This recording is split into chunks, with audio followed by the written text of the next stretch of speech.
ذهن يتجلى بعقيدة صدق في صدري.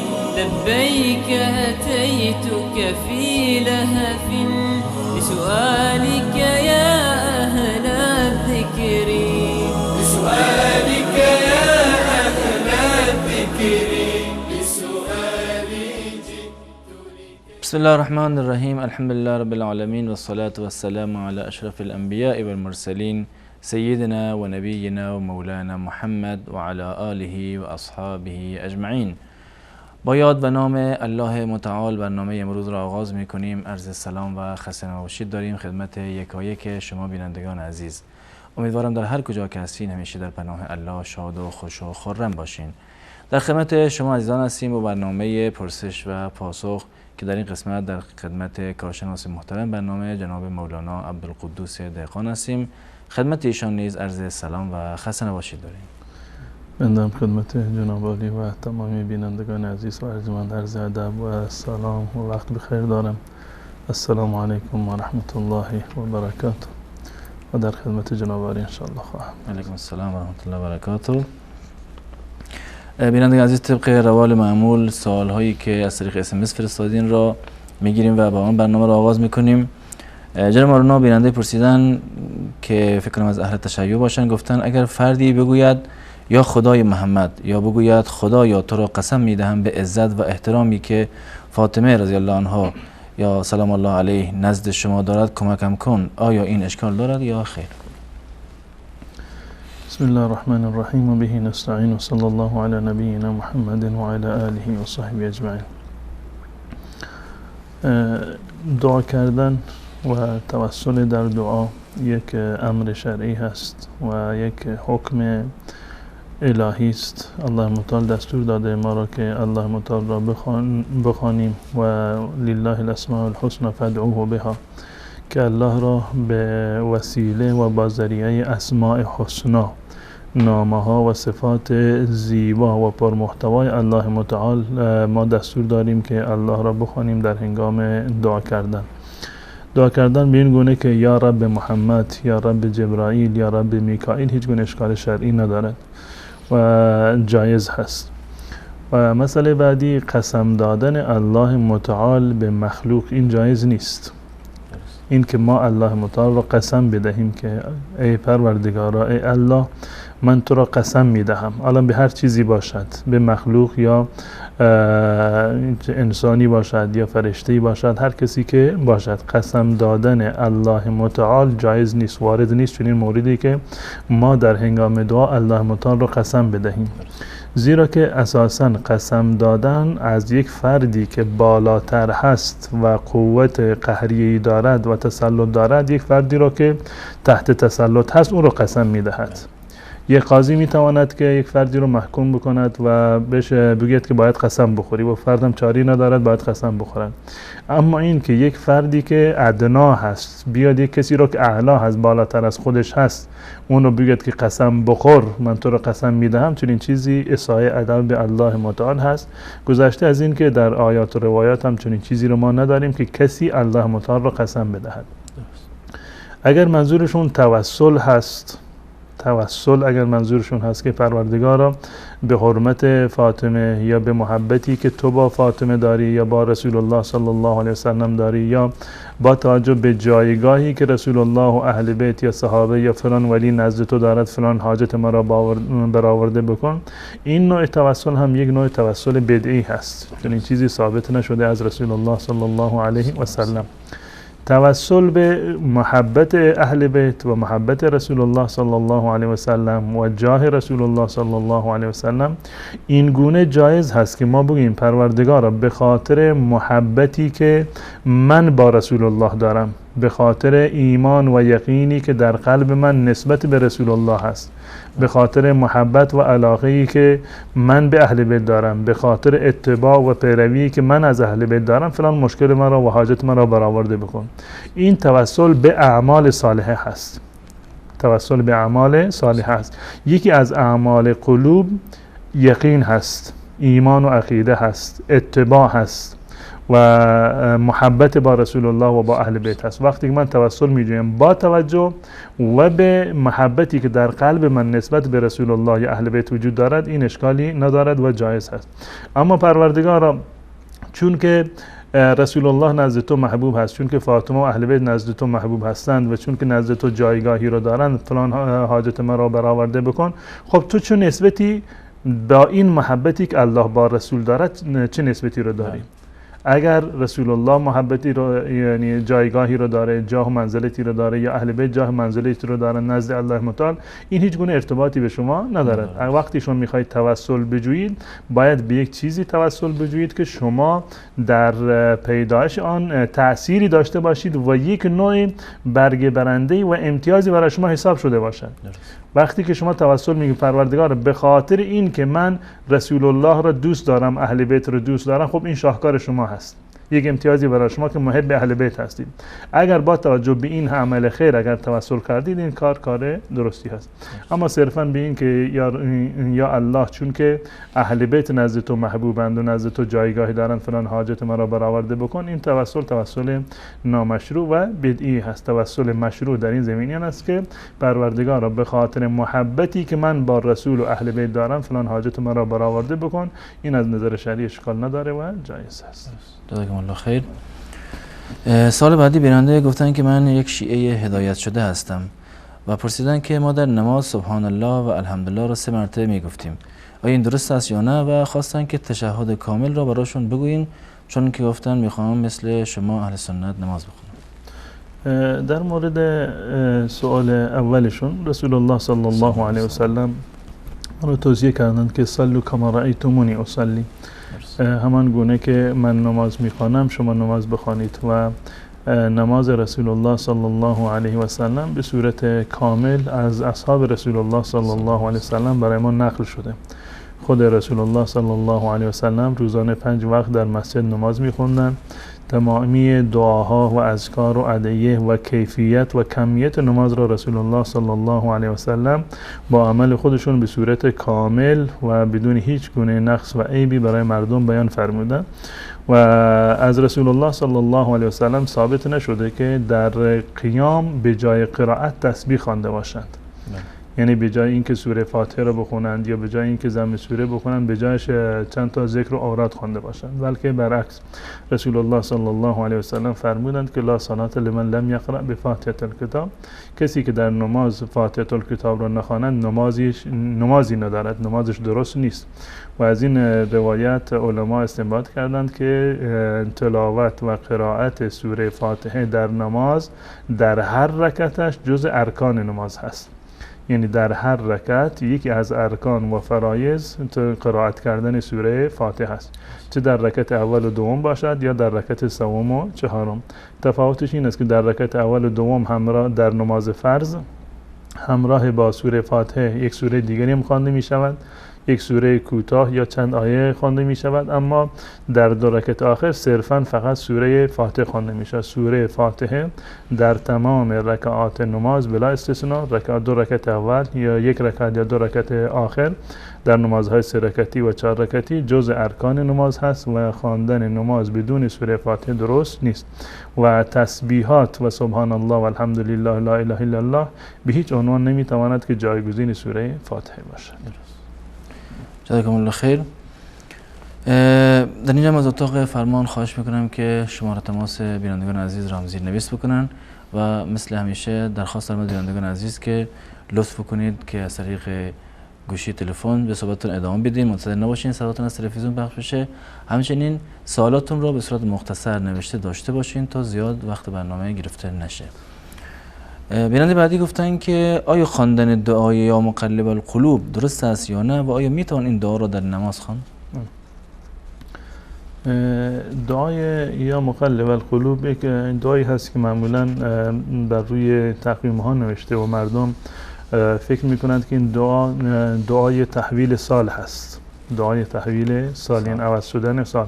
چون این چیزی از رسول الله صلی الله علیه و سلم ثابت نیست. دعای خاصی به مناسبت تحویل سال یا سال جدید ما نداریم و این که گفته میشد این دعای تحویل سال هست، دعای سال نو هست، چون این دعایی ثابت نیست از رسول الله صلی الله علیه و سلم.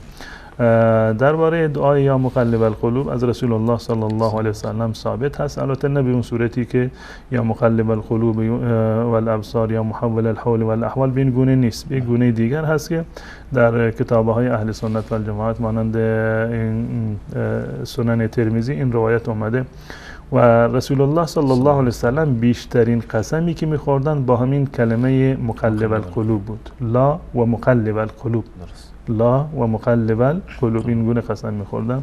اما به صورت دعا رسول الله صلی الله علیه و سلم همیشه این دعا رو می‌خوندن. در روایت سنن ترمذی اومده که کان النبی صلی الله علیه و سلم یکثر من ان یقول یا مقلب القلوب ثبت قلبی علی دینک، یا مقلب القلوب ثبت قلبی علی دینک، یا در برخی روایات طاعتک، یا مقلب القلوب ثبت قلبی علی دینک، این وارد شده.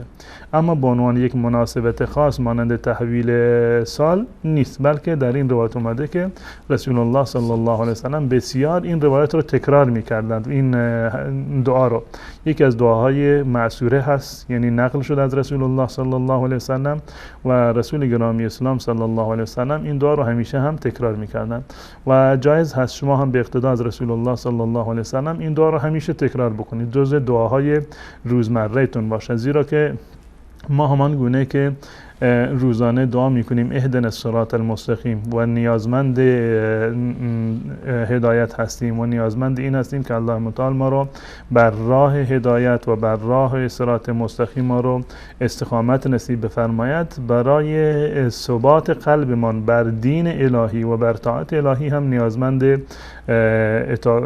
دعا هستیم و نیازمند الله متعال هستیم که ما را توفیق بدهد که بر دین خودمان و عقیده و باورهای خودمان ثابت قدم بمانیم.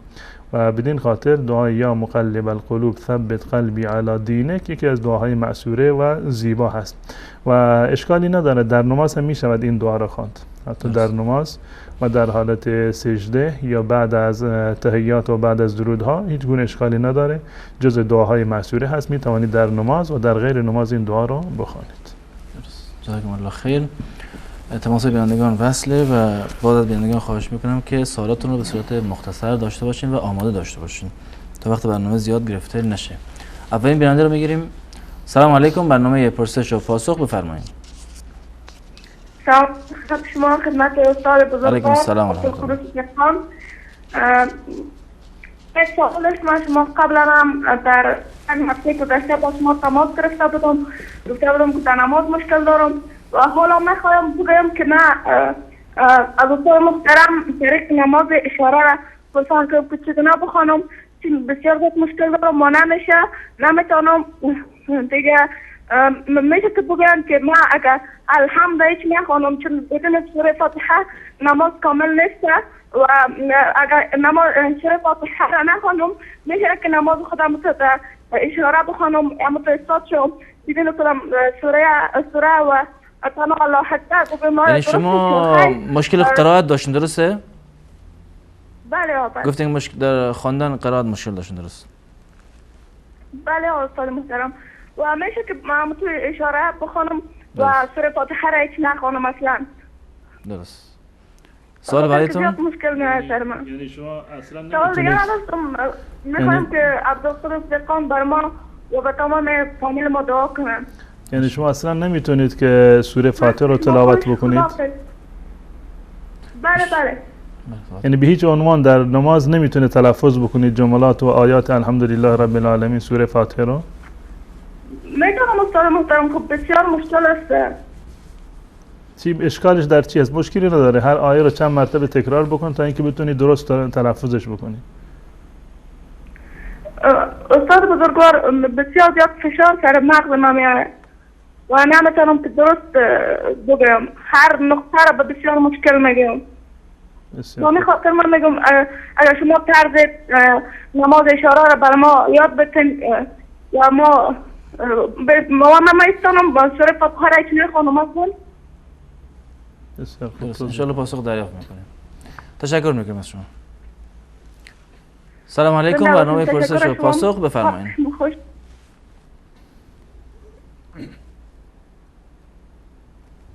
بفرمایید بیننده محترم. الو سلام علیکم. علیکم السلام و رحمت الله.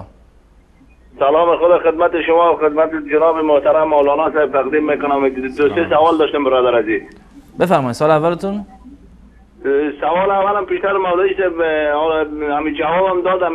سوره فاتحه در نماز در جماعت هم باید سوره فاتحه باید خوانده شود یک.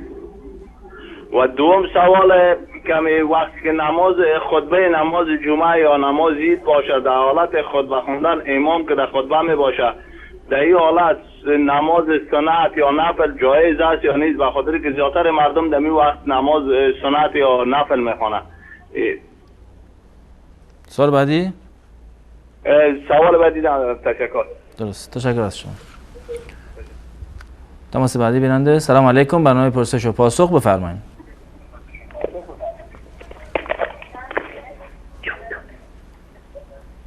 بیننده محترم شما وصل هستین، صحبت کنید. بله سلام علیکم و رحمت الله و برکاته. ما آیشه هستم از افغانستان به تماس شدیم و اول خب میخواستم این گپ بزنم که الحمدلله شکر که چیره مبارک استاد میبینید برای زیاد وقتا و من سوال داشتم از جناب استاد بزرگوار خود. سوال من ایسته که در افغانستان مولوی صاحب میگه که بجز از عکس‌های طبیعت عکس انسان چیزا رو نباید بگیری به خاطر که گناه داره، در قیامت از پیش انسان روح میخواید. آیا این درست است یا غلط است؟ درست. سوال دیگه هم داریم؟ و یک خواهش داشتم از استاد بزرگوار خود که لطفا در حق ما دعا کنن. دیگه وقت شما رو نمیگیرم. وقت خوش، خدا حافظ. خدا نگهدار شما. تشکر از شما. تماس بعدی بیننده رو میگیریم. سلام علیکم، برنامه پرسش و پاسخ بفرمایید. سلام علیکم. علیکم السلام و رحمت الله. محترم برای ما جواب میگفته بابت دو سه سوال. بفرمایید سوالتون. سوال ما اینه که اول که از همین فضولابی که در شهری هست، بله. آب دادن درختان میوه دهنده اشکال داره یا اشکال نداره؟ متوجه شدید؟ سوال بعدیتون. بله سوال باز است. سوال دوم از همین که همه مرغ هایی که ذبح مرغ در تاجیکستان ما وقتی که مرغ میکشن زبون مرغ از سرش میکشن، از بعد گلوش هم میبرن. تازگی ها پیدا شد میگن که نه زبون مرغ برآوردن احتیاج نداره برای ذبح مرغ. درست. سوال بعدی. بعد همین مرغایی که برای ما در اینجا وارد میشوند مارک حلال دارن، همونا برای ما جایز است خوردن؟ برای حلال یا حلال نیست؟ درست. همین مقصد شده برای تشکر از شما. خیلی ممنون. تشکر از شما. خدا نگهدارتون. تماس بعدی بیننده رو میگیریم. سلام علیکم، برنامه پرسش و پاسخ بفرمایید. سلام علیکم، خسته نباشید. سلامت باشین، در خدمت شما هستیم. استاد دو تا سوال داشتم، یکی در مورد توسل. بفرمایید. سوال شرعیه. بفرمایید سوال اولتون. سوال توسل شما میفرمایید که به قبر پیامبر صلی الله علیه و سلم نمیشه توسل کرد. ولی مطلبی در کتاب مصنف ابن ابی شیبه جلد 11 صفحه 118 که یکی از خود صحابه به قبر رسول خدا صلی الله علیه و سلم توسل میکنه و میگه یا رسول الله تحقیق آمده و گرفتاریم، و بعد در خواب میبینه و حتی خود عمر اعلام میکنه که قبول این توسل رو تقبل میکنه و بعد از اون هم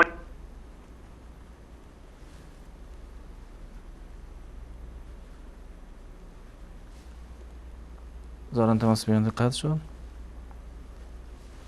تماس بعدی بیننده میگیریم. سلام علیکم، بفرمایید. الو بفرمایید. سلام. علیکم السلام و رحمت الله. صدا شما وصله و سوال شهریتون. من آقای سلیمانی هستم. بفرمایید سوال شهریتون. من میخواستم شما سپورت از موردی که ما به نماز نرسیدیم موردی سجده کرد سجده واجبه یا نه برای ما یا نه؟ به چه صورت؟ دوباره بپرسین؟ من وقتی میرم نماز بله نمیرسم مولی سجده میکنه مولا من نمیرسم سجده برای من واجبه یا نه؟ درست. سوال دیگه هم دارین؟ بله. نه تشکر از شما. تماس بعدی بیننده رو میگیریم. سلام علیکم، بفرمایید.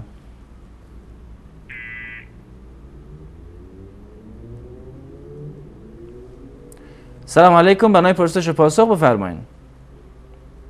سلام علیکم استاد گرامی. علیکم السلام و رحمت الله، در خدمت شما هستیم.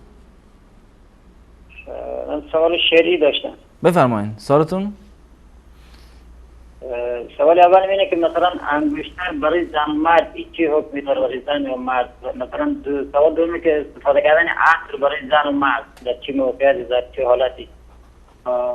سوال سوم اینه که مثلا میگن تو وقتی که مثلا نماز سوال دومتون چی بود؟ عطر استفاده کردن برای زن و مرد مثلا چی استفاده از عطر. سوال سوم اینه که مثلا میگن تو وقتی نماز قضایی نماز قبل از بکنه میشه جای قضایی مثلا ببخشید یکی سریع بگین، یکی یواشتر بگین. ببخشید سوال سومتون دوباره تکرار کنید. وقتی نماز قضایی میکنید میگن تا وقتی مثلا نماز کردن باشه نماز نفس هم بخونید به جای نماز قضایی. نماز سنت به جای قضایی بخونید. قضایی به جای سنت بخونید. من نفهمیدم. مشخص است. قضایی به جای سنت. تشکر میکنم از شما. سلام علیکم برادر. علیکم السلام و رحمت الله، در خدمت شما هستیم. خوب هستین؟ سلام برای استاد بزرگوار و استاد شما. سلام به شما برادر. ما یک سوال داشتم از استاد محترم که در مسجدی که ما نماز میخوانیم نماز عشا اکثرا همین اتفاق میفته یک پسر جوانی که تقریبا حافظ است امام میباشه و اکثر وقت بعضی مقتدی دیگه از اون خواهش میکنه که تا در رکعت چهارم نماز عشا بعد از رکوع دست بلند کنن و دعا کنن، مثل که مثلا ما حنفی مذهبا در صلات وتر واجب در رکعت سوم مثلا دعا میکنیم یا دعای قنوت را میخوانیم.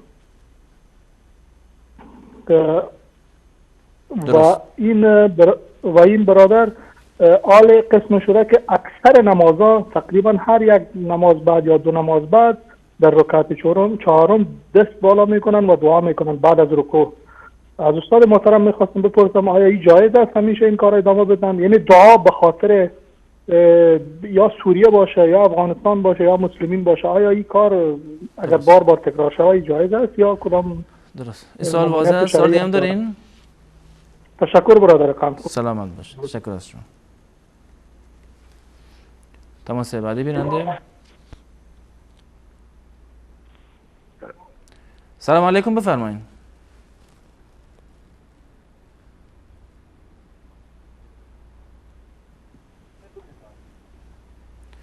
بیننده محترم شما وصل هستین، لطفا صحبت کنید. سلام علیکم و رحمت الله و برکاته. علیکم السلام و رحمت الله و برکاته، در خدمت شما هستیم. ما سوالی دارم که به نماز جمعه چند رکعت سنت پیش از نماز فرض خوانده میشه و چند رکعت بعد از او در مسجد؟ چند رکعت قبل از چطور؟ چند رکعت قبل سنت باید بخونیم و چند رکعت بعد از. درست. بسیار زیاد تشکر، خدا. تشکر از شما. تماس بعدی بیننده. سلام علیکم، بفرمایید. علیکم السلام و رحمت الله، در خدمت شما هستیم. علیکم السلام و رحمت الله. الو. بفرمایید صحبت کنید برادر گرامی. بس صداتون خیلی پایینه، یک کمی بلندتر صحبت کنید. در سوال ما همین خیر بودن.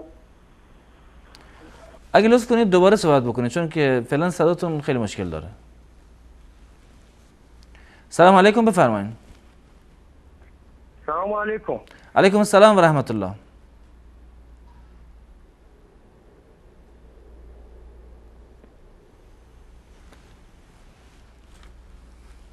بفرمایید بیننده گرامی. سلام علیکم و رحمت الله و برکاته. علیکم السلام و رحمت الله و برکاته. در خدمت شما هستیم. چند سوال دارم. سوال اولتون؟ سوال اولی که اگر یک طفل 9 یا 12 ساله‌ای که هنوز بالغ نشده باشه، یعنی منظورم نیست که اگر عادت ماهیانیش هنوز جاری نشده اما دیگر نشانه های بلوغیت در وجودش دیده شود، آیا فرایض به او واجب میگرده یا خیر؟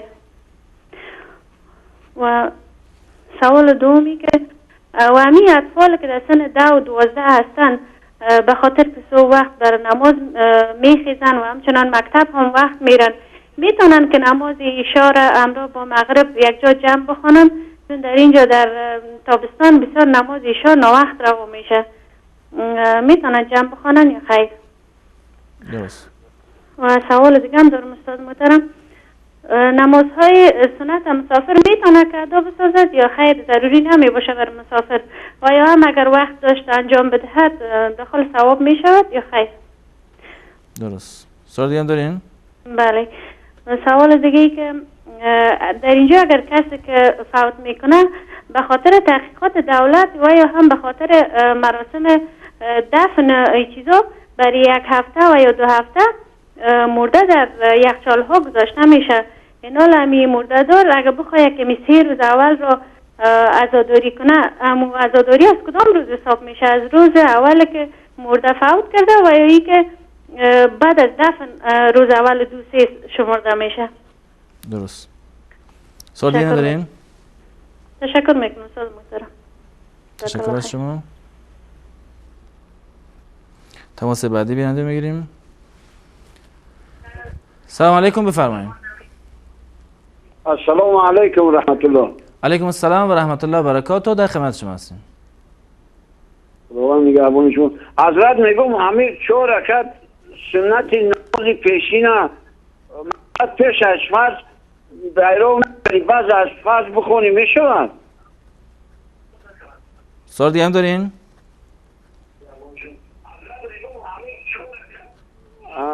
دیگه سوال بفرمایید. نمازی بوم دادن همچنین همین سنت نمازی بوم داده دایره نکردی فرض خوندی پس فرض سنت بخونی میشه حضرت؟ درست. تشکر از شما. خداوند نگهبان شما. من سلامت باشین. خدا نگهدار شما. سلام علیکم، برنامه پرسش و پاسخ بفرمایید. سلام علیکم و رحمت الله. علیکم السلام و رحمت الله و برکاته. در خدمت شما هستیم. یک سوال داشتم. سوال یکم همین که آیا نظر کردن درسته یا نه؟ سوالی هم دارین؟ سوال من این که بله. سوال دیگه این که بعضی انسان را میگیم که خیلی نقل سازی حالات خوب است، بعد در جواب میگوید که خدا از این بد نکند. آیا همین کلمه درست است؟ درست. سوال دیگه هم دارین؟ نه. تشکر. سلام میشون. تشکر از شما. سلام علیکم، برنامه پرسش و پاسخ بفرمایید.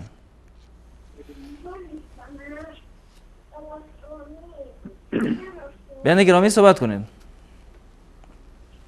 سلام علیکم. علیکم السلام و رحمت الله. در خدمت شما هستیم. خسته نباشید. سلامت باشید. حضرت گرامی، ببخشید عرض داشتم خدمت شما.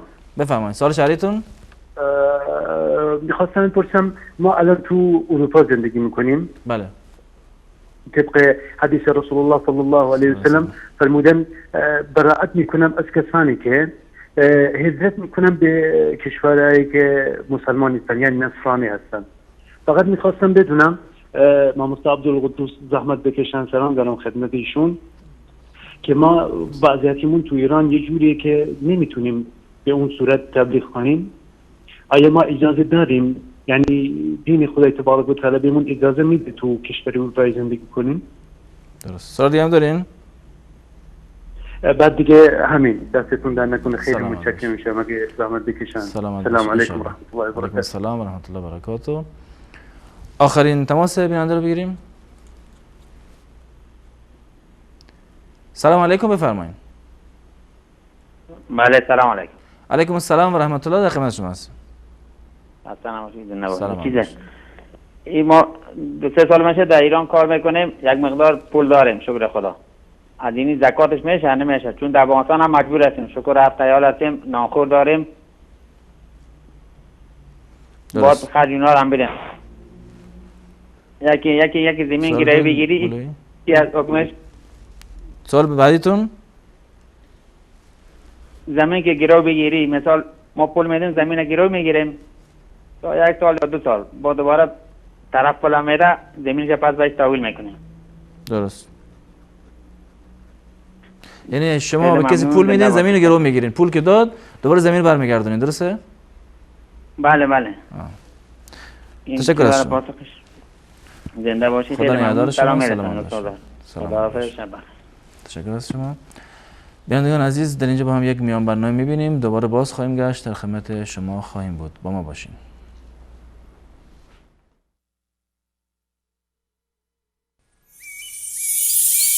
ورد زبانم نام محمد، آرام جانم نام محمد،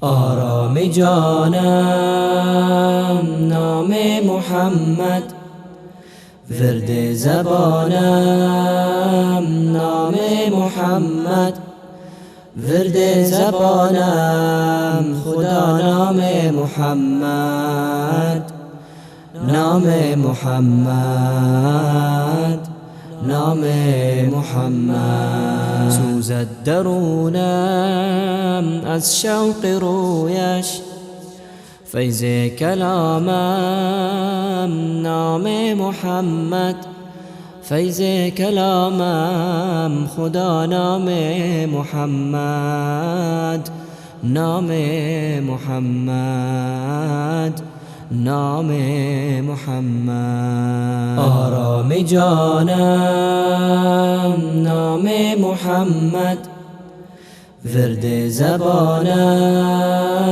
نام محمد، ورد زبانم خدا نام محمد، نام محمد، نام محمد. تا هست جانم در دار فانی، هر لحظه خوانم نام محمد، هر لحظه خوانم خدا نام محمد،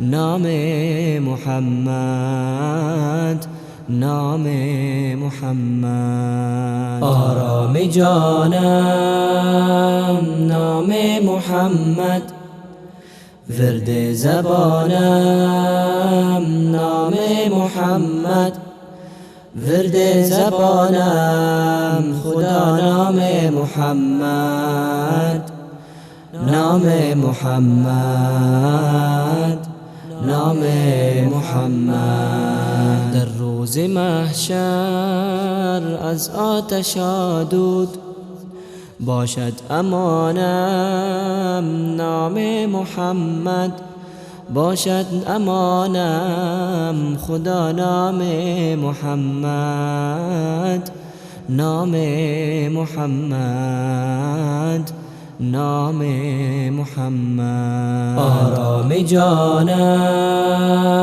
نام محمد، ورد زبانم نام محمد، ورد زبانم خدا نام محمد، نام محمد، نام محمد.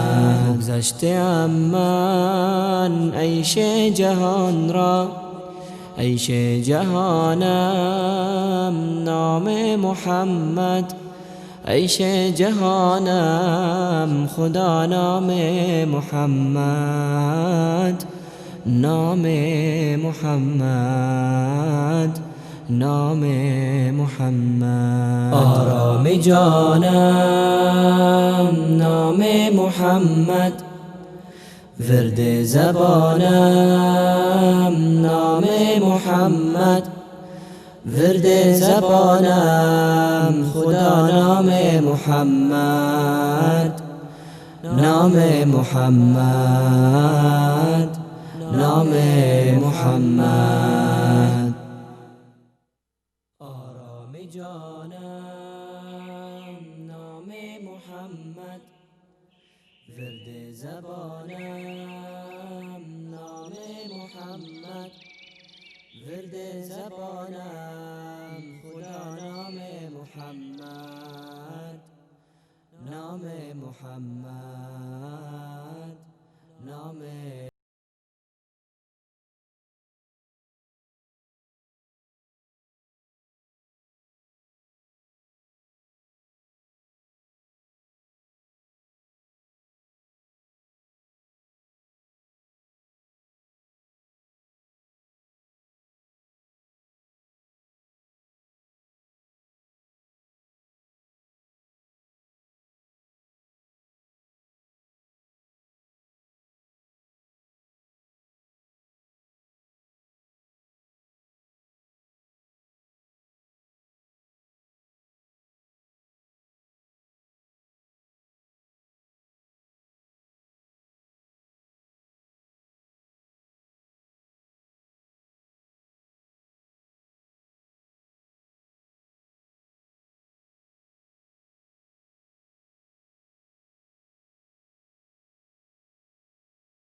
الحيرة من أمري فهنا علم وهنا نور وهنا منبع كل الفكر نهر من فقهه يتجلى بعقيدة صدق في صدري لبيك أتيتك في لهف لسؤالك يا أهل الذكر لسؤالك يا أهل الذكر.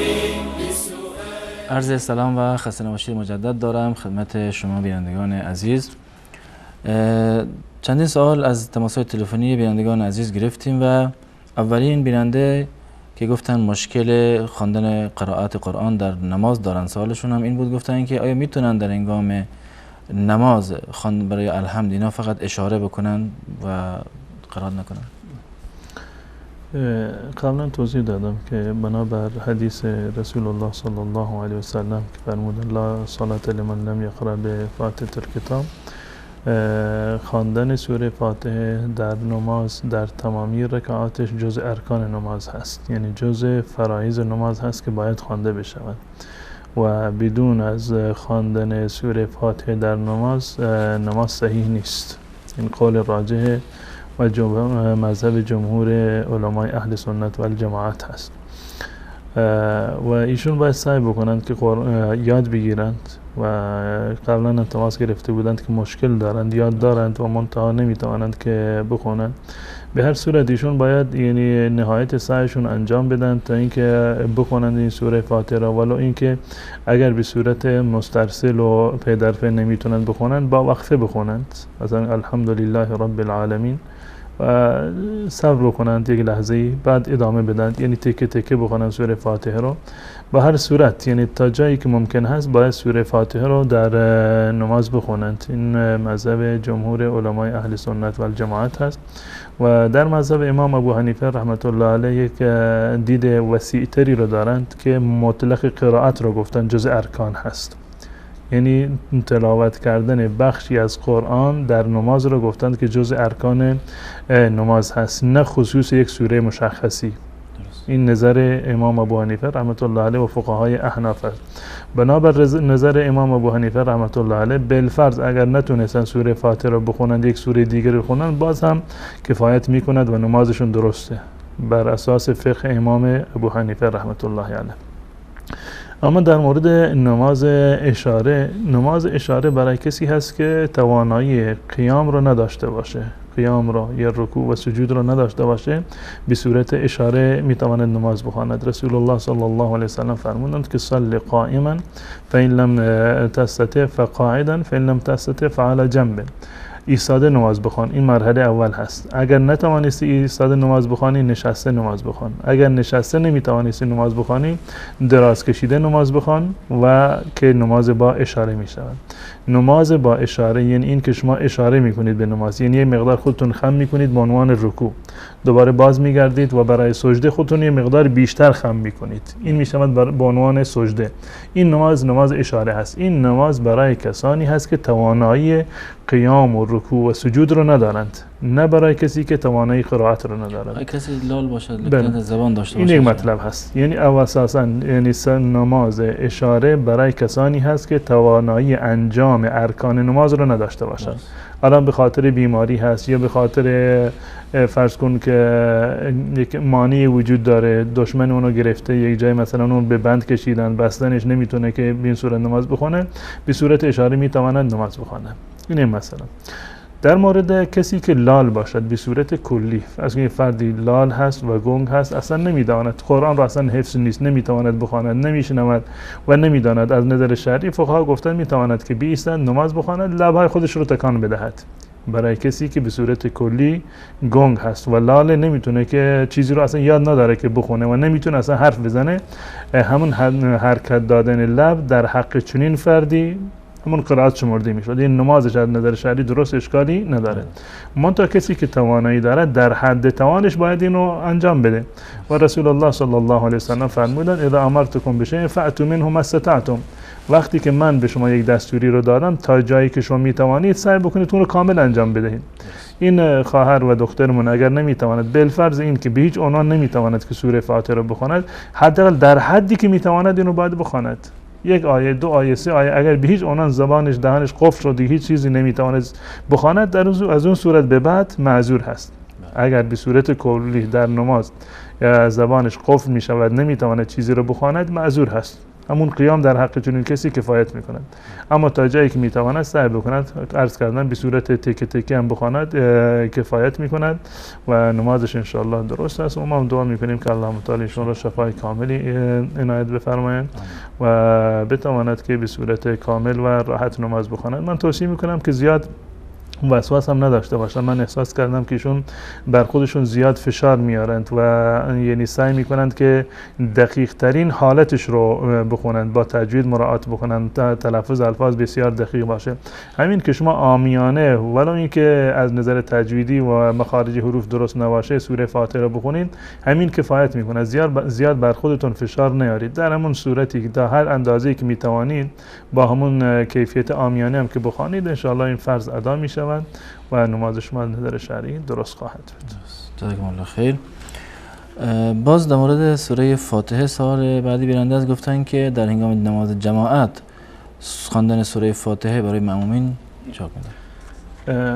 در صورت مثلا که انسان به صورت انفرادی نماز می‌خواند، عرض کردم که رسول الله صلی الله علیه و سلم فرمودند لا صلاة لمن لم یقرأ بفاتحة الکتاب، که قرائت فاتحه یکی از ارکان نماز هست. و در صورتی که انسان مقتدی هست، یعنی پشت سر امام نماز میخواند، در این زمینه دو تا دیدگاه وجود داره. الله متعال میفرماد و اذا قرئ القرآن فاستمعوا له و انصتوا له لعلكم ترحمون. یک جماعت و گروهی از سلف معتقد بر این هستند که این آیه در مورد نماز هست، یعنی در هنگام نماز وقتی که شما تلاوت امام را میشنوید ساکت باشید و گوش فرا بدهید به تلاوت امام. معنیش این است که شما حق ندارید که چیزی رو در هنگامی که پشت سر امام هستی به عنوان قرائت در واقع بخوانید. و غیر از این روایت دیگری هم هست از حضرت ابو هریره رضی الله تعالی عنه ثابت است که ایشون روایتی رو نقل می‌کنند از رسول الله صلی الله علیه و سلم که انما جعل الامام لیؤتم به فاذا کبر فکبروا و اذا قرأ فانصتوا. و این روایتی هست که مستند احناف هست در این زمینه و معتقد بر این هستند که زمانی که امام انسان پشت سر امام نماز میخواند، همان قرائت امام برای اون قرائت هست. من کان له امام فقراءة الامام له قراءه. این مذهب امام ابو حنیفه رحمت الله علیه هست. اما مذهب امام شافعی و دیگر فقها با توجه به روایات صحیحتر و صریحتری در این زمین آمده، در صحیح بخاری و صحیح مسلم روایت حضرت عباده ابن صامت رضی الله تعالی عنه هست و خود همین روایت عباده رضی الله تعالی عنه در سنن ترمذی این اومد. جریان این بود که رسول الله صلی الله علیه و سلم غالبا در نماز صبح بودند و یک مقدار قرائت بر ایشون سنگین شد، یعنی وقتی نماز میخوندن قرائت برشون گران تمام شد و مثل اینکه انسان گیر بکنه در قرائت. بعد از اینکه نماز را تمام کردند سوال کردند از صحابه که پشت سر بودند آیا شما پشت سر امامتون قرائت میخونید؟ یکی گفت بله یا رسول الله ما پشت سر شما قرائت هم میخونیم، یعنی سوره فاتحه و قرائت رو میخونیم. این در صحیحین است، صحیح بخاری و صحیح مسلم و در سنن ترمذی این اومده که رسول الله صلی الله سنن ابو داود این اومده که رسول الله صلی الله علیه و سلم فرمودند لا تفعلوا، این کار رو انجام ندید، یعنی پشت سر امام شما قرائت نخونید. منتها یک پسوند دیگری هم دارد، رسول الله صلی الله علیه و سلم فرمودند لا تفعلوا الا بأم القرآن، لا تفعلوا الا بأم القرآن فانه لا صلاة لمن لم يقرأ بها. این کار رو انجام ندید، پشت سر امامتون قرائت نخونید. بنابراین قرائت خوندن پشت سر امام غیر از فاتحه جای اتفاقه، محل اتفاق تمام فقهای مذاهب است. یعنی کسی حق ندارد که در نماز قرائت بخواند به این معنی که غیر از فاتحه باشد، سوره ای رو پشت سر امام بخواند. این مورد اتفاق فقها است. اما در مورد سوره فاتحه این صراحتا اومده فإنه لا صلاة لمن لم یقرأ لا تفعلوا الا بأم القرآن. این کار رو انجام ندید مگر سوره فاتحه را با پشت سر امام شما بخوانید، زیرا کسی که سوره فاتحه را نخواند نمازی برای اون نیست.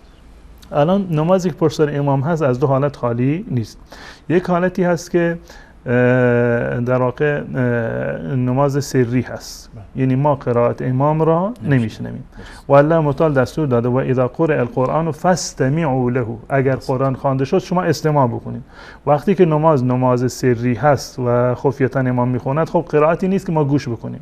در این صورت حتی برخی از فقهای احناف مانند امام محمد رحمت الله علیه معتقد بر این هستند که پشت سر امام در نمازهای سری شما فاتحه بخوانید. برخی از ائمه احناف هم این فتوا را دادند و هیچ گونه اشکالی ندارد و اولاتر این است که انسان یعنی عمل بکنن بر فتوای امام محمد رحمت الله علیه، شاگرد امام ابو حنیفه بودند که در نمازهای سری فرمودند که شما سوره فاتحه را بخوانید، زیرا که عملا قرائتی از امام شنیده نمی شود. و در مورد نمازهای جهری اگر امام به صورت پیوسته میخوند، یعنی وقتی که به اصطلاح از اول که تکبیر گفت تا آخری که میرود به رکوع فرصتی نشد، بلا فاصله شروع کرد برای خواندن سوره فاتحه و قرائت و شما نتوانستید که بخوانید، در زمانی که امام مشغول قرائت هست شما همون حکم قرآن را اجرا بکنید و اذا قرئ القرآن فاستمعوا له. وقتی که امام قرائت میخواند شما گوش فرا بدهید. اما اگر در لابلای قرائت امام، فرض کنیم امام در ابتدا دعای استفتاح طولانی میخواند، معمولا این اتفاق میافتد که امام دعایی رو میخونه در ابتدای نماز که طولانی تر از بقیه اوقات است. شما در این وقت فرصت کردید سوره فاتحه رو خوندید، خیلی خوب هست. اگر بعد از قرائت فاتحه امام معمولا یک سکته و توقفی رو داره، اگر توقفی داشت و شما خوندید هیچ گونه اشکال شرعی نداره. اما اگر نخواندید در این صورت باز هم اشکال نداره، زیرا که اصلا موقعیتی برای شما به وجود نیومده و اصل در قرائت امام وقتی پشت سر امامی هستی این هستی که باید سکوت بکنید، یعنی صبر کنید و قرائت امام را گوش فرا بدید. اگر فرصتی شد بخوانید و اگر فرصتی نشد نخواندید، به خاطر اینکه فرصت نشده این فرض و رکن بودنش از گردن شما ساقط میشه. جزاکم الله خیر. بیننده بعدی پرسیدن که خیلی وقتا رخ میده که خطیب در حال خطبه خواندن هست در روز جمعه و افرادی هستن که نماز سنت میخوانند، این کار چه میکنه؟ در روز جمعه در هنگام خطبه انسان باید سکوت بکند و رسول الله صلی الله علیه وسلم فرمودند که قال لصاحبه انصت فقط لغا، اگر کسی در روز جمعه حتی اگر به بغل دستیش بگه ساکت باش، یعنی این که کار لغوی رو انجام داده یا ثوابش باطل می شود. یعنی در هنگام خطبه فرض و واجب هست که ما بنشینیم ساکت و گوش فرا بدهیم به خطبه امام و حتی نماز خواندن نفلی در این زمینه درست نیست. نماز نفل در هنگامی که امام بر روی منبر هست و خطبه میخواند، الان برخی از جاها خطبه را به زبان عربی میخوانند و قبل از خطبه عربی سخنرانی میکنند به زبان محلی. در هنگام سخنرانی هیچ گونه اشکالی ندارد. اگر سخنرانی به عنوان خطبه هست یا در جاهایی که خطبه را به صورت عربی میخونند، آیا در هنگام خطبه یا در هنگام همون خطبه و سخنرانی که به زبان فارسی هست و به جای اصلی خطبه شمرده میشوند، اگر کسی وارد مسجد شد نماز تحیت المسجد را بخواند، اشکال شرعی ندارد. اگر وارد مسجد شد نماز تحیت المسجد را بخواند. اما سنت و نفل مطلق درست نیست. یعنی اینطوری درست نیست که امام مشغول خطبه هستی که بلند می شود نماز می کند، تحیت المسجد را خونده الان بلند شده 2 رکعت می کند، بعدش 2 رکعت دیگر می کند، این جایز نیست. اما کسی که تازه وارد مسجد شد و امام بر روی منبر بود اشکال ندارد، می تواند 2 رکعت نماز تحیت المسجد را بخواند. در این زمینه روایتی از در صحیح بخاری و مسلم معروف است به داستان سلیک قطفانی که اومده بود در مدینه منوره. کسی بود که آشنا نبود با احکام اسلامی. روایت حضرت جابر ابن عبدالله رضی الله تعالی عنه است، میگه که ما در مسجد بودیم و رسول الله صلی الله علیه و سلم بر روی منبر داشتند خطبه میخوندن که سلیک قطفانی وارد بود. چون که این فرد بیابان نشینی بود، ظاهرا با آداب روز جمعه و حکم تحیط المسجد آشنا نبود و اومد در وارد مسجد که شد و نشست. رسول الله صلی الله علیه و سلم بیشون فرمودند که بلند بشو و 2 رکعت نماز تحیط المسجد بخون. این در وسط خطبه رسول الله دستور دادند که بلند بشو 2 رکعت تحیط المسجد بخون. و در ادامه رسول الله صلی الله علیه و سلم یک دستوری رو دادن: اذا جاء احدكم يوم الجمعه والامام يخطب فليركع ركعتين وليتجوز فيهما.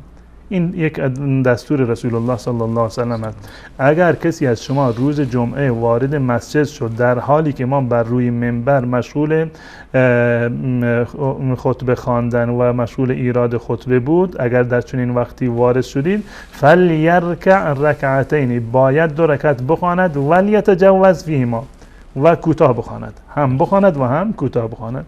این دستور اکید رسول الله صلی الله علیه و سلم هست و روایت هم 100% صحیح هست در صحیح بخاری و صحیح مسلم. پس بنابراین در هنگام خطبه تحیت المسجد خوندن درست است، اشکالی نداره، بلکه عین سنت هست و دستور رسول الله صلی الله علیه و سلم هست. اما نمازهای دیگر، نماز نفل در هنگام خواندن خطبه جایز نیست مگر 2 رکعت نماز تحیت المسجد. جزاکم الله خیر. بیننده بعدی سوالشون در مورد گرفتن عکس بود. گفتن آیا عکس گرفتن از انسان گناه دارد یا نه؟ به صورت کلی در مورد عکس و تصویر روایاتی وارد شده از رسول الله صلی الله علیه و سلم مورد اتفاق هستند.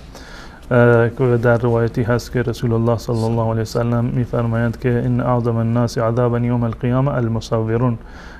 در روز قیامت سنگین ترین عذاب در روز قیامت برای مصورین هست، کسانی که تصویر میکشن و سزا و مجازاتشون در روز قیامت این است که به اونها دستور داده می شود که آنچه را که خلق کردید اون رو دوباره زنده بکنید. این روایتی از در این زمینه. روایت دیگری هم وجود دارد.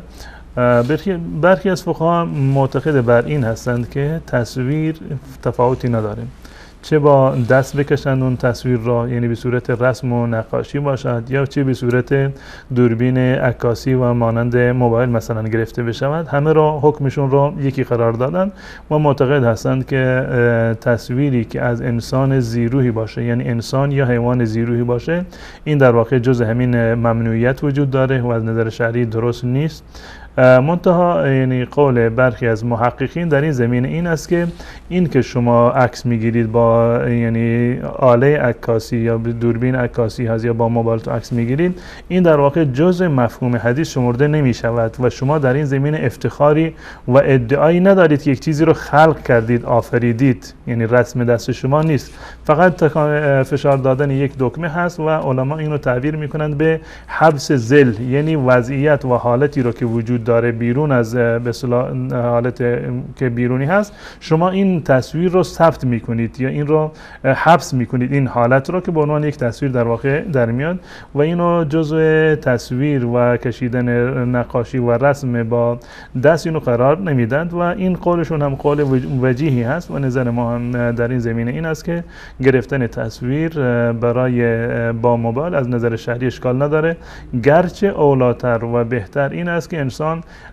همون جنبه تقوا را مراعات بکند، اگر نیازی نیست و ضرری وجود نداره به نگیرن چنین به اصطلاح مواردی رو، یعنی که به صورت کلی یعنی خیالشون راحت باشه که تصویر رو نگرفتن. اما با توجه به مسئله‌ای که توضیح دادم که این حبس ذل هست، گرفتن تصویر با دوربین عکاسی از نظر بسیار از علمای معاصرین جزو مفهوم حدیث شمرده نمی شوند و مفهوم حدیث و تصویری که در حدیث ذکر شده تصویر با دست هست، یعنی کشیدن عکس حیوان جاندار و ذی‌روحی با دست که بکشن در روز قیامت همون عذابی رو داره و وعیدی که وارد شده که الله تعالی دستور میدهد که اون رو زنده بکن و نمیتواند زنده بکند و این یک نوع تکلیفی هست و یک نوع دستوری هست که نمیتواند انجام بدهد و سبب عذابش در روز قیامت میشود. اما تصویر گرفتن با دوربین عکاسی انشاءالله که این حکم را ندارد. جزاکم الله خیر. بیننده بعدی پرسیدن گفتن که آبیاری و آب دادن به درختانی که میوه میدهند با آب فاضلاب آیا درسته یا نه؟ بله اشکال نداره و اگر که به اصطلاح با آب فاضلاب باشه یا کود حیوانی رو زیر به اصطلاح در زمینی که نباتات سبزیجات هستند یا درختان میوه دار هستند به اصطلاح از اون استفاده بکنند هیچ گونه ممنوعیتی و هیچ گونه کراهتی رو ندارد و محصولی که از چنین زمینی برداشت می شود کاملا پاک و حلال هست. جزاکم الله خیر. بیننده بعدی پرسیدن که آیا از نظر شرعی باید در هنگام ذبح مرغ‌ها زبان آن را بیرون آورد و بعد گلویش رو برید؟ نه چنین چیزی وجود نداره در شریعت اسلامی که زبانش حتما نگه داری که زبانش پایین نرود، حتما باید زبانش بیرون باشد. نه چنین چیزی نیست. از نظر شرعی ذبح شرعی به اصطلاح این هست که این گردن مرغ را یا حیوان را ببرند به صورتی که شاهرگ‌هایش و به اصطلاح لوله تنفسش اینا وقتی که قطع میشوند اینا یعنی و خون حیوان ریخته میشود، یعنی این که حلال هست و این که زبانش رو باید نگه دارند، به گونه‌ای نگه دارند که حتما باید بیرون باشه وقتی که سرش رو میبرند. این از نظر شرعی وجاهتی نداره و اشکال نداره. بالفرض این که زبان مرغ وقتی که ذبحش میکنند پایین رفته باشه پس هم اشکال نداره و ذبح درست وقتی که گردنش رو بریدن و رگهاش بریده شده و خون جاری شده، یعنی این که این ذبح اسلامی و شرعی هست. جزاکم الله خیر. مرغ‌های وارداتی که بر روی آن مارک حلال نوشته شده است خوردن آن چه حکمی دارد؟ اگر از کشورهایی هست که واقعا حلال و حرام سرشون می شود یا این شرکت های اسلامی هستند که نمایندگی دارند و خودشون نظارت می کنند و این مارک حلال رو بر آن نوشته شده، از نظر شرعی اشکال نداره. شما می توانید اطمینان بکنید بر شرکت های وارد کننده ای که اسلامی هستند. وقتی که به شما تضمین دادند که حلال هست و ذبح اسلامی شده، برای شما جایز هست که از آن استفاده بکنید. اما به صورت عمومی اگر که واقعا شک دارید و تردید دارید که چه بسا که ذبیحه کافر هست یا به نحوه شرعی ذبح نشده، اگر از آن استفاده نکنید این اولاتر و بهتر هست. اولاتر و بهترین است که استفاده نکنید. اما اگر به عنوان یک حکم شرعی به شما گفته بودند یک شرکت وارد کننده ای که از کشور اسلامی یا غیر اسلامی این شرکت می رود و به اصطلاح گوشت وارد می کند، به شما گفته بودند یا روش برچسب زده بودند که حلال هست، شما می توانید که به حرف اونها اعتماد بکنید. وقتی که به حرف اونها و یک شرکت اعتماد کردید، از نظر شرعی گناهی برگردن شما نیست. اما باز هم اگر دلتون قناعت نمی کند و راضی نیست، از این گونه گوشت ها استفاده نکنید، اولاتر و بهتر هست. جزاکم الله خیر. بیننده بعدی سوالشون در مورد توسل به قبر پیامبر بود که گفتن روایتی هم در مصنف ابن ابی شیبه آمده است. در مورد توسل به قبر رسول الله صلی الله علیه و سلم بارها ما اینو عرض کردیم که توسل اصلی که این نتیجه دارد و الله متعال به ما دستور داده که چون این توسلی رو داشته باشیم، توسل به نامه ها و صفات الله متعال هست. ولله الاسماء الحسنى فادعوه بها. این یک دستور اکید هست از جانب الله متعال که به ما دستور داده که به اسماء و نامه های الله متعال و صفات الهی توسل بکنیم. این دستور هست، یعنی دلالت بر این میکند که این نوع توسل اولاتر و بهتر هست و تمام توسل های رسول الله صلی الله علیه وسلم به نامه ها و صفات الله متعال بوده. مانند اللهم ربنا، تمام اینها در واقع یک نوع توسل به نامه ها و صفات الله متعال هستند. یا توسل به ایمان که شما ایمان دارید، الله را قبول دارید، فرشتگان را قبول دارید، انبیا را، کتاب‌های آسمانی را، روز قیامت را قبول دارید، هیچ گونه اشکالی نداره. توسل به ایمان جایز هست و توسل به اعمال صالح بالاتفاق جایز هست. اینا مواردی هستند که مورد اتفاق تمام امت اسلامی هستند. اما توسل به قبر رسول الله صلی الله علیه وسلم موردی هست که ثابت نشده از اصحاب رسول الله صلی الله علیه وسلم. هیچ گونه روایت صحیح در این زمینه وجود ندارد که اصحاب رسول الله صلی الله علیه وسلم توسل جسته باشند به قبر رسول الله صلی الله علیه وسلم یا به دعای رسول الله بعد از وفات ایشون، چون این چیزی وجود ندارد، بلکه برعکسش وجود دارد. و در بارهایی که قحطی میافتاد در مدینه منوره، حضرت عمر رضی الله تعالی عنه توسل میکردند به حضرت عباس عموی رسول الله صلی الله علیه وسلم و این جمله را دارند که کنا نتوسل به نبیک، یا الله ما قبلا به رسول الله توسل میکردیم و توسل به رسول الله هم ثابت هست، یعنی در زمان حیاتشون این توسل به دعایشون در روایت اهل سنت اومده که یک فرد از بیابان اومد و گفت یا رسول الله این حیوانات ما هلاک شدن، برای ما دعا بکن. این توسل کرد به دعای رسول الله. حضرت عمر همین رو میگوید که ما در زمان رسول الله توسل میکردیم به رسول الله، یعنی به دعای ایشون. الان که رسول الله صلی الله علیه و سلم وجود ندارن، انا نتوسل به عم نبینا، به عموی پیامبرمون توسل میکنیم. و در همون روایت اومده که حضرت عمر رضی الله تعالی عنه به حضرت عباس گفتند که بلند بشو برای ما طلب باران بکن. اگر توسل به رسول الله صلی الله علیه و سلم جایز بود، خب وقتی که ایشون در مدینه بودند کنار قبر رسول الله صلی الله علیه و سلم، به هیچ عنوان افضل را ترک نمی‌کردند و سراغ مفضول نمی‌رفتند. توسل به رسول الله صلی الله علیه و سلم اولاتر و بهتر بود. این که صحابه در بعد از وفات رسول الله صلی الله علیه و سلم توسل نکردند به قبر رسول الله، دلیل بر این است که جوازی ندارند. و روایتی هم که ایشون اشاره کردند که در مصنف ابن ابی شیبه اومده، این روایت ضعیفی هست. انسان هیچ وقت با تناب و ریسمانی که پاره هست و احتمال قطع شدنش هست وارد چاه نمی شود. در بعد عبادت و انجام احکام شرعی انسان باید دقیق باشد، اون حکمی رو که دقیق و 100% مطمئن هست بر آن عمل بکند.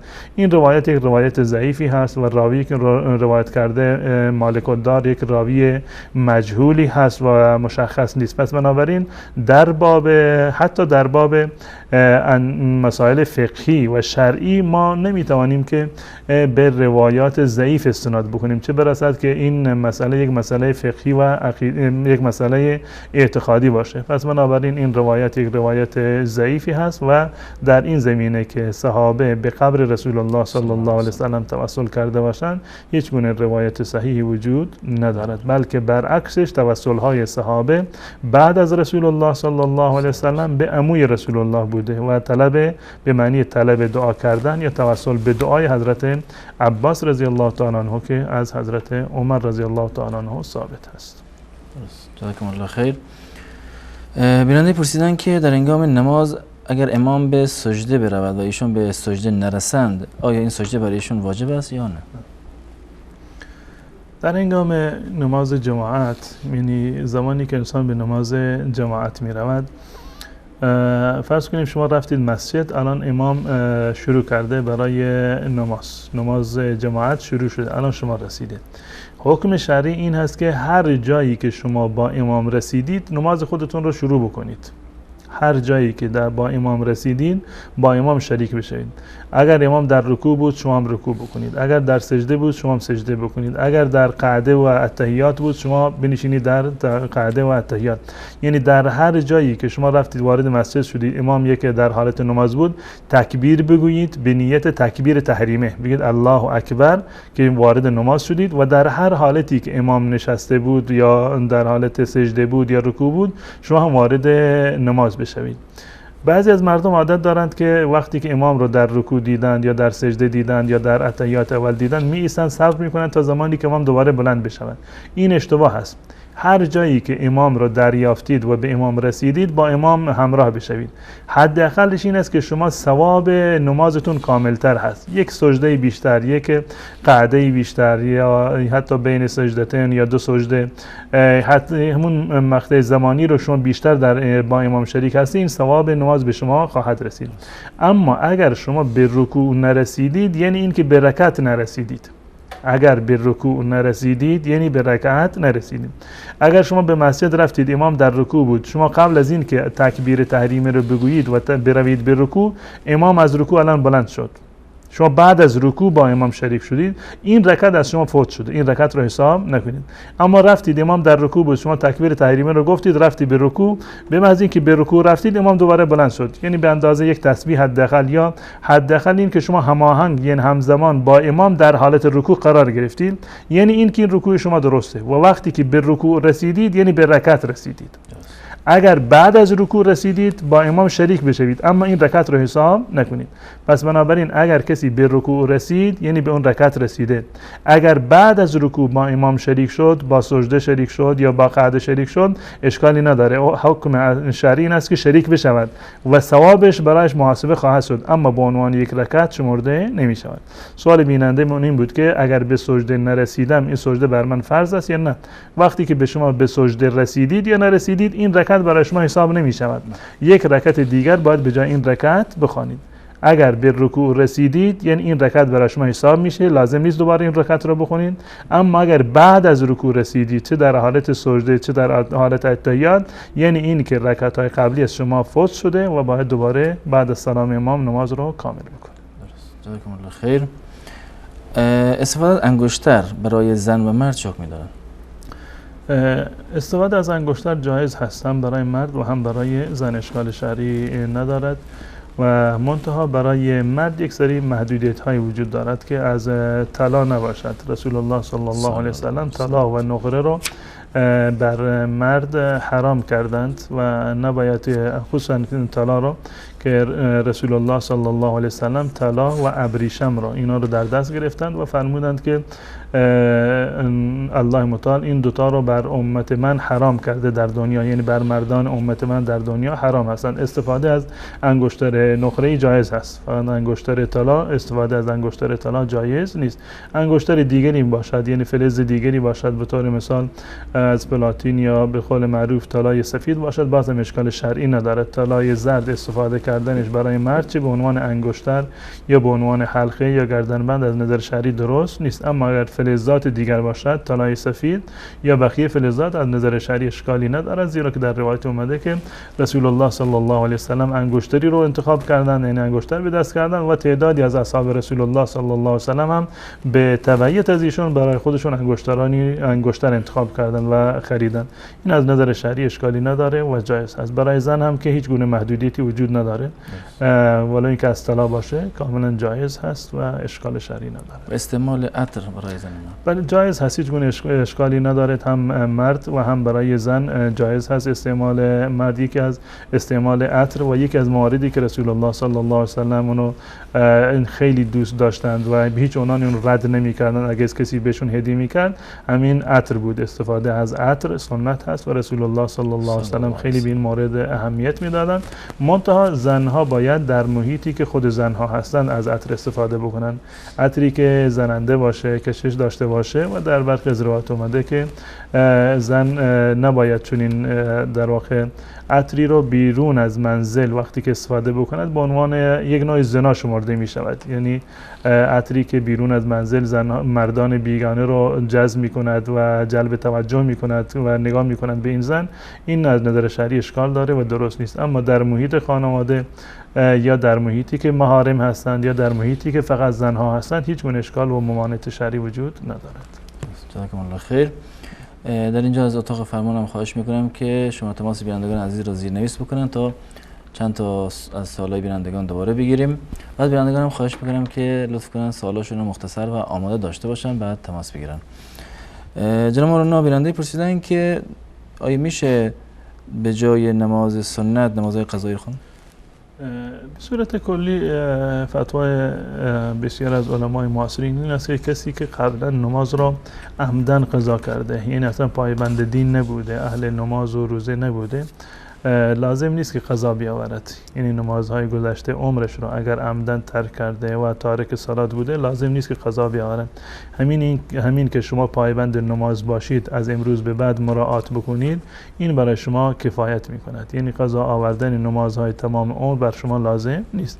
همون سنتی رو که میخوانید به نیت سنت بخوانید، انشاءالله نمازهای سنت کامل کننده نمازهای فرض خواهد بود و چیزی به عنوان قضا آوردن نمازهای عمر که در طول عمر اونها رو قضا شده و عمدن اونها رو ترک کردید لازم نیست. فقط همین که توبه بکنید از این عمل زشت و از این به بعد پایبند نماز باشید، انشاءالله همین کفایت میکند. جزاکم الله خیر. تماس‌های بینندگان عزیز وصلن و اولین بیننده رو بس کنید. سلام علیکم، برنامه پرسش و پاسخ بفرمایید.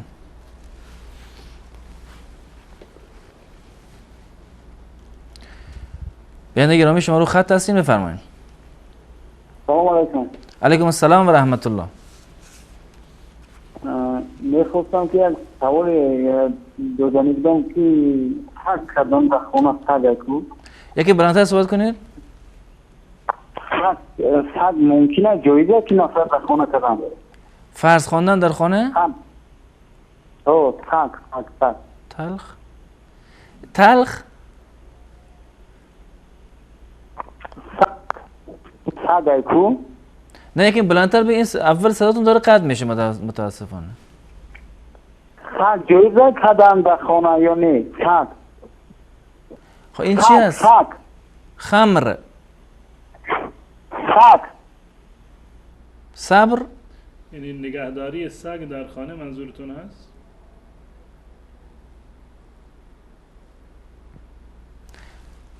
متاسفانه متوجه سوالتون نشدیم بیننده گرامی. بیان بعدی رو میگیریم. سلام علیکم، برنامه پرسش پاسخ بفرمایید. بله سلام علیکم، خوب هستین؟ بخیر. علیکم السلام و رحمت الله، سلامت باشین، در خدمت شما هستم. یک سوال داشتم درباره از این که در یک مسجد به اینجا ما نماز میخوانیم. بله. صبحانه مولوی همین مسجد که است برای مردم میگن که بعد از هر نماز صبح اگر سوره یاسین بخوانین بسیار ثواب داره هر روز. یعنی درست.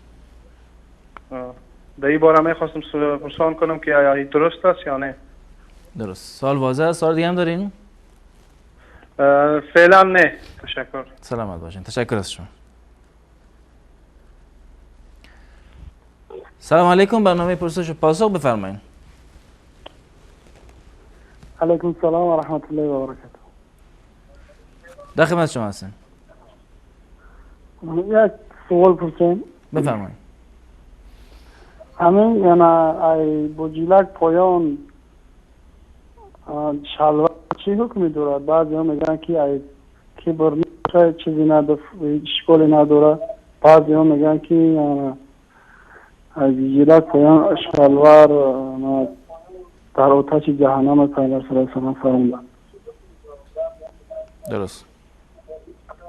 او بیننده دیگری سوال کردن تاجیک بردار تاجیک و مقصدشون سگ کلب یعنی در خونه درست که یعنی استفاده بودن سگ یعنی سگ درست. سگ. بله بله. ما هم سوالشو نوشتیم البته ولی خب مطمئن نبودیم. این نگهداری سگ در منزل. بله بله. درست. تشکر میکنم از شما. تماس بعدی بیننده میگیریم. سلام علیکم، برنامه پرسش و پاسخ بفرمایید. سلام علیکم. علیکم السلام و رحمت الله، بفرمایید. سه تا سوال داشتم. یکی در نماز وتر بعد از خوندن مثلا حمد آیا برای گرفتن قنوت باید دست به سینه وایساد یا میشه دست رو بالا آورد؟ در نماز ظهر؟ در نماز وتر. وتر بله. بله میگم قنوت رو دست به سینه بخونم یا دستمو بالا بیارم.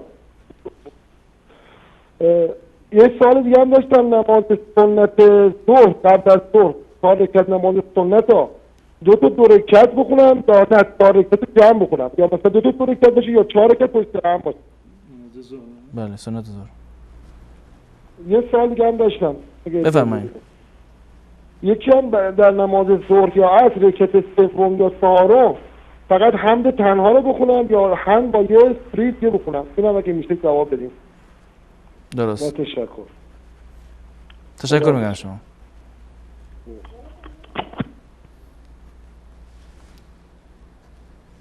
تماس بعدی بیننده میگیریم. سلام علیکم، برنامه پرسش و پاسخ بفرمایید.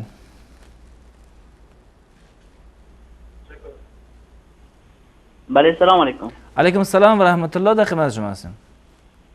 استاد بزرگوار میبخشید سوال اولم اینه که من در ترکیه هستم و در نماز جمعه که میرم مثلا در هر نمازی که میرم اصلا نماز سنت نمیخونن. مثلا نماز پیشین 4 رکعت اول سنت است اینا اصلا نمیخونن. بعد که رسیدن نماز فرض میخونن. هیچی رقم. و سوال دوم اینه که متاسفانه من یعنی در ایران 9 سال زندگی کردم و در 9 سال 4 تا زن سیغه کردم. خودم هم سنی هستم. این چی میشه؟ 4 زن گرفتین؟ 4 تا زن یعنی سیغه کردم. سیغه خودم هم سنی هستم. سوال بعدیتون؟ همین بود. تشکر. سلامت باشین. سلامت باشین. تشکر از شما. تماس بعدی بیننده میگیریم. سلام علیکم. برنامه پرسش و پاسخ بفرمایید.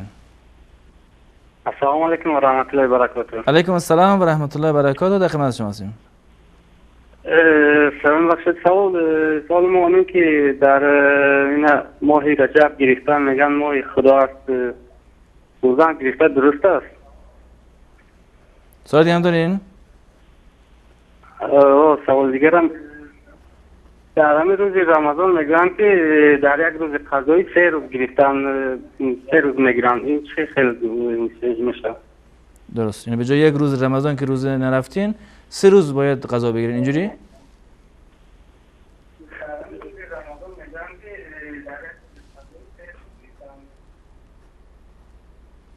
انشالله که اینجوری. آخرین تماس بیننده رو بس کنید. بله سلام علیکم. علیکم السلام و رحمت الله. در خدمت شما هستیم. برادر محترم ببخشید من تلفن کرده بودم در مورد اینکه امام در رکعت چهارم دست بلند میکنن و دعا میکنن. بله. در نماز عشا ولی جواب نگرفتن. انشالله بعض میانبانا جواب میگیرن. هنوز سوالا مونده نه. طبق ترتیب انشالله جواب میدیم. تشکر برادر خان. سلام. تشکر از شما. سلام. بینندگان عزیز در اینجا با هم یک میان برنامه میبینیم. دوباره باز خواهیم گشت. در خدمت شما خواهیم بود. با ما باشید.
وتعلم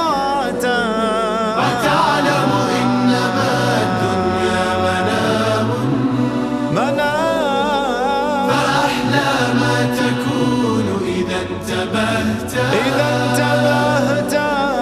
هي الدنيا إذا سرتك يوما تسوك ضعف ما فيها سهرت تحدث عنهم وتقول كانوا نعم كانوا كما والله كنت حديثك هم وأنت غدا حديث لغيرهم فأحسن ما استطعت سل الأيام عن عم وخال وما لك والسؤال وقد علمت ألست ترى ديارهم خواء فقد أنكرت منها ما عرفت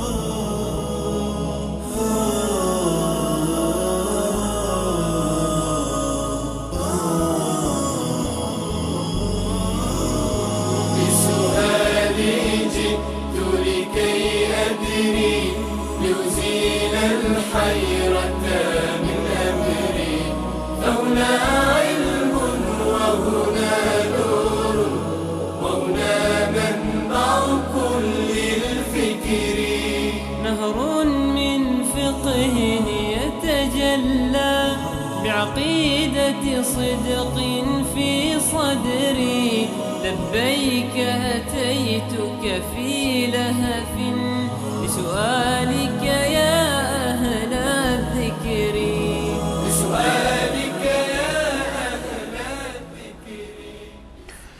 سلامی دوباره دارم خدمت بینندگان عزیز.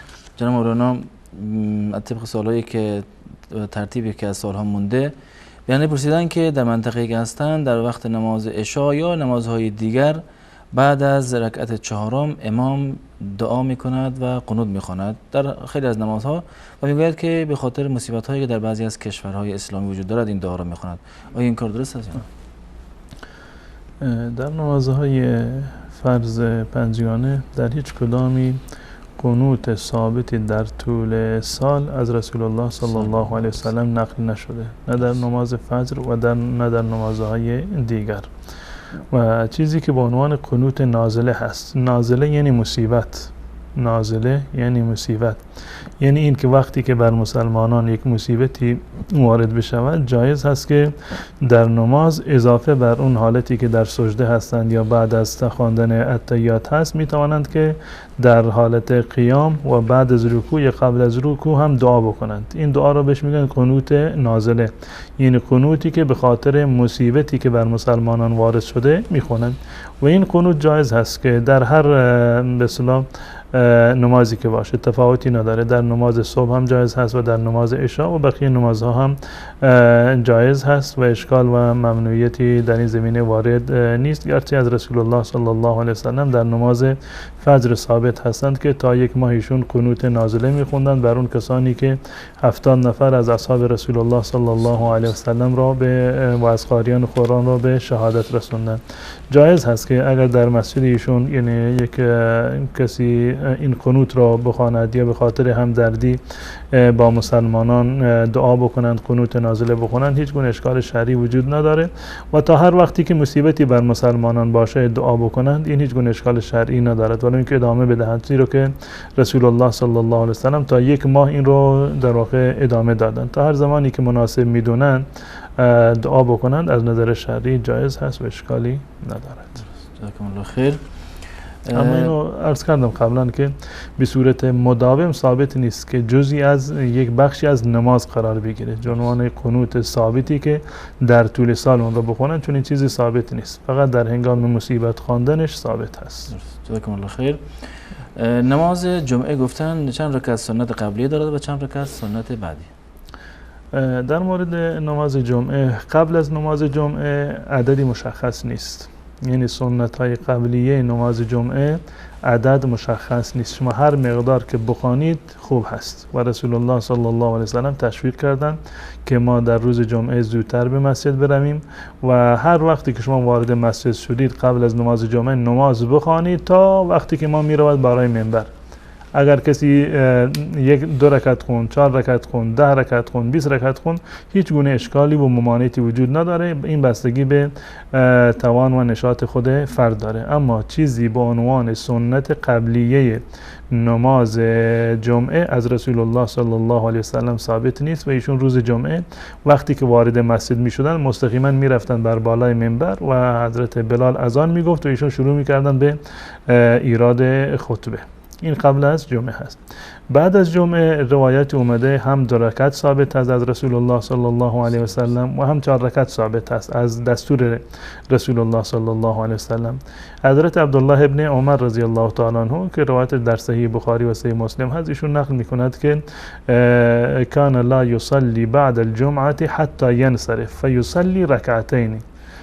رسول الله صلی الله علیه وسلم در روز جمعه نماز نمیخوندند بعد از جمعه مگر تا زمانی که برمیگشتند، یعنی صرف این از مسجد خارج میشدند، وقتی که به منزل میرفتند 2 رکعت در منزل میخوندند. این روایت صحیح بخاری و صحیح مسلم است. روایت عبدالله ابن عمر که رسول الله صلی الله علیه وسلم در روز جمعه بعد از نماز جمعه نماز نمیخوندند دیگه، سنت نمیخوندند تا وقتی که به منزل برمیگشتند و 2 رکعت میخوندند. غیر از این روایت دیگر هست از حضرت ابو هریره رضی الله تعالی عنه که در صحیح مسلم هست، دستور رسول الله صلی الله علیه وسلم است که اذا صلى احدكم الجمعه فليصلي بعدها 4. وقتی که نماز جمعه را خواندید بعد از آن 4 رکعت بخوانید. بعد از آن 4 رکعت به عنوان نماز سنت بخوانید. الان این 2 تا روایت در اینجا آمده. اگر کسی دوست دارد هر 2 تا بر هر 2 تا حدیث عمل بکند هیچ گونه اشکالی نداره، جایز هست. یعنی هم 2 رکعت بخواند و هم 4 رکعت رو که مجموعاً میشوند 6 رکعت. این یک قول هست. برخی از علما گفتند یعنی این که اختیاری هست، این از قول و فعل رسول الله صلی الله علیه و سلم یکی رو عمل بکنند. اگر خواست که 2 رکعت بخواند هم جایز هست، اگر خواست 4 رکعت بخواند هم جایز هست، اگر خواست 6 رکعت بخواند هم جایز هست. و شیخ الاسلام ابن تیمیه رحمت الله علیه که جمع کرده در میان این 2 تا روایت و فرمودند که اگر شما در مسجد سنت خوندید 4 رکعت بخوانید به خاطر روایت حضرت ابو هریره رضی الله تعالی عنه و قول رسول الله صلی الله علیه و سلم. اگر در مسجد سنت نخواندید رفتید خانه، در اونجا 2 رکعت بخوانید به استناد از حدیث حضرت عبدالله ابن عمر رضی الله تعالی عنه. و جمهور فقهای احناف و شوافع عملشون بر 4 رکعت هست، یعنی 4 رکعت بعد از نماز رو سنت قرار میدهند و یعنی گویا که حدیث حضرت ابو هریره رضی الله تعالی عنه رو اولویت دادن و هر 2 صورت هم جایز هست با تفصیلی که بیان کردم. درست. جزاکم الله خیر. بیانه پرسیدن که اگر دختری به سن 9 یا 12 سالگی رسیده باشد ولی به سن بلوغ نرسیده ولی علامت‌های بلوغ در او وجود دارد ولی عادت نشده است، آیا این برای این شخص فرایض واجب است یا نه؟ همچنین این شخص میتواند نماز عشا و مغرب را با هم بخواند؟ علامت بلوغ در دخترها همون شروع شدن عادت ماهیانه هست. این بارزترین و معروفترین به اصطلاح علامت بلوغ هست. قبل از این که به این علامت را ببینن نمازی بر بچه فرض نیست.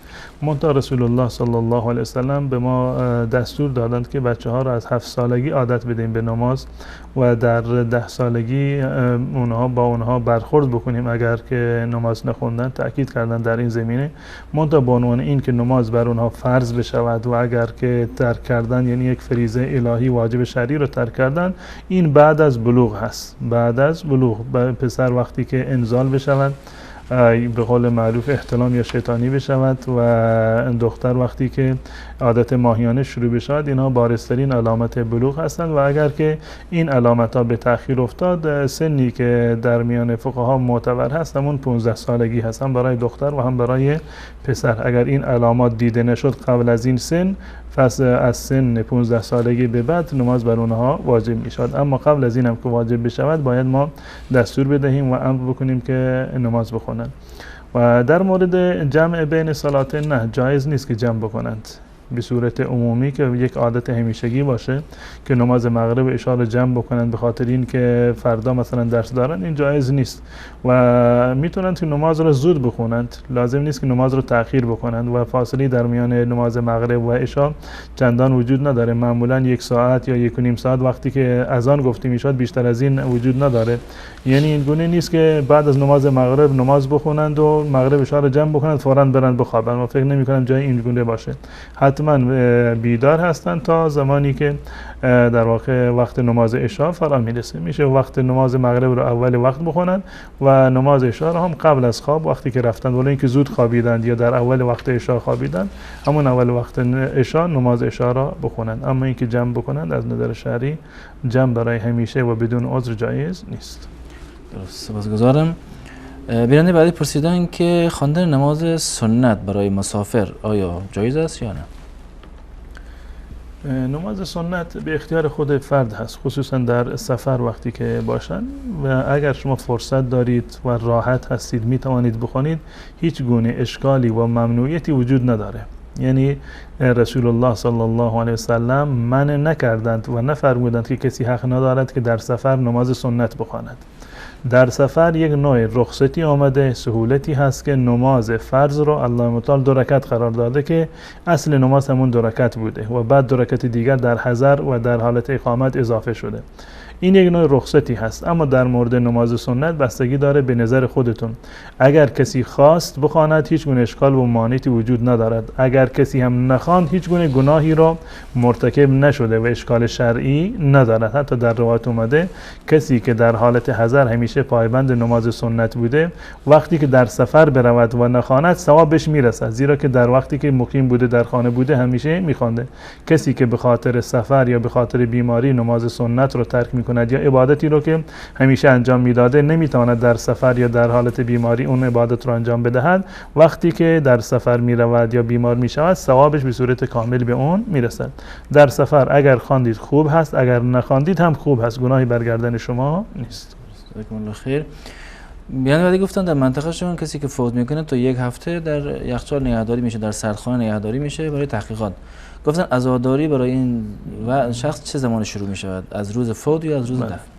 اصل ما چیزی رو به عنوان عزاداری نداریم که روزش رو تعیین بکنیم که 3 روز باشه، 1 هفته باشه، 40 روز و 4 ماه باشه. چون این چیزی از نظر شرعی وجود نداره مگر برای زنانی که عده میگذرانند که در اونها مطرح هست. و برای زنانی که عده میگذرانند عده عزاداریشون یا عده شرعیشون بعد از وفات شروع می شود، بعد از دفن نیست، بعد از وفات عدهشون در واقع شروع می شود. و انسان باید سعی بکند که به هیچ عنوان مرده رو تأخیر نکنند. تأخیر مرده خلاف سنت رسول الله صلی الله علیه وسلم هست و رسول گرامی اسلام تشویق کردند که مرده رو هر چه زودتر دفن بکنیم. اگر انسان نیکوکاری بوده شما اون رو به نیکیش رساندید. اگر تعبیر حدیث رسول الله صلی الله علیه وسلم هست که اگر انسان نیکوکاری بوده پس بنابراین شما اونو به نیکیش رسوندین، و اگر آدم شری بوده پس این شر رو شما از گردن شما خلاص می شود. یعنی شما از این شر در واقع رهایی پیدا می کنید. در هر صورت چه انسان نیکوکاری بوده باشه یا انسان بدکاری باشد، سنت و دستور رسول الله صلی الله علیه وسلم این است که بلا فاصله و در اولین فرصت باید دفن بشود و تأخیر تجهیز و تدفین میت جایز نیست. جزاکم الله خیر. بیننده بعدی گفتن که اگر نرسیدن برای خواندن سنت قبلیه آیا میتونن سنت را بعد از فرض بخونن؟ بله. در وقت ظهر یا بله اشکالی نداره، جایز هست. سنتی رو که قبل از نماز سنت های قبلی رو اگر نخواندید و نرسیدید و وقتی که رسیدید و نماز فرض شروع شده بود اشکال نداره، بعد از نماز فرض شما می توانید که سنت قبلی رو بخونید و هیچ گونه تفاوتی نداره که بعد از نماز فرض اول سنت قبلی رو بخونید یا سنت بعدی رو. هر دو صورتش جایز هست. همین این که شما اول سنت قبلی رو بخونید بعد سنت بعدی رو، یا اول سنت بعدی رو بخونید و بعد سنت قبلی رو که اصلا فوت شده، هر دو صورتش جایز هستند و هیچ گونه اشکال شرعی و ممانعتی وجود ندارد.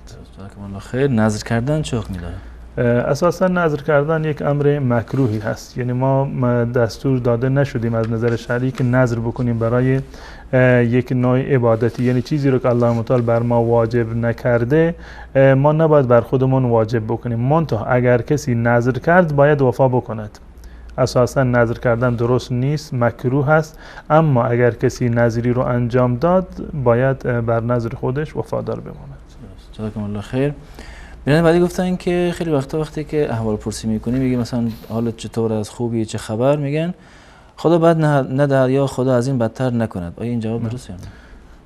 از نظر شرعی یعنی نسبت دادن شر به الله متعال درست نیست، یعنی یک نوع در واقع اساءه ادب هست به الله متعال که ما شر را نسبت بدهیم به طرف الله متعال. و در روایتی که در صحیح مسلم هست و رسول الله صلی الله علیه و سلم در دعایشون میفرمودند و شر لیس الیک، و شر منسوب به شما نیست، یعنی به تعبیر دیگر ما شر محضی رو نداریم.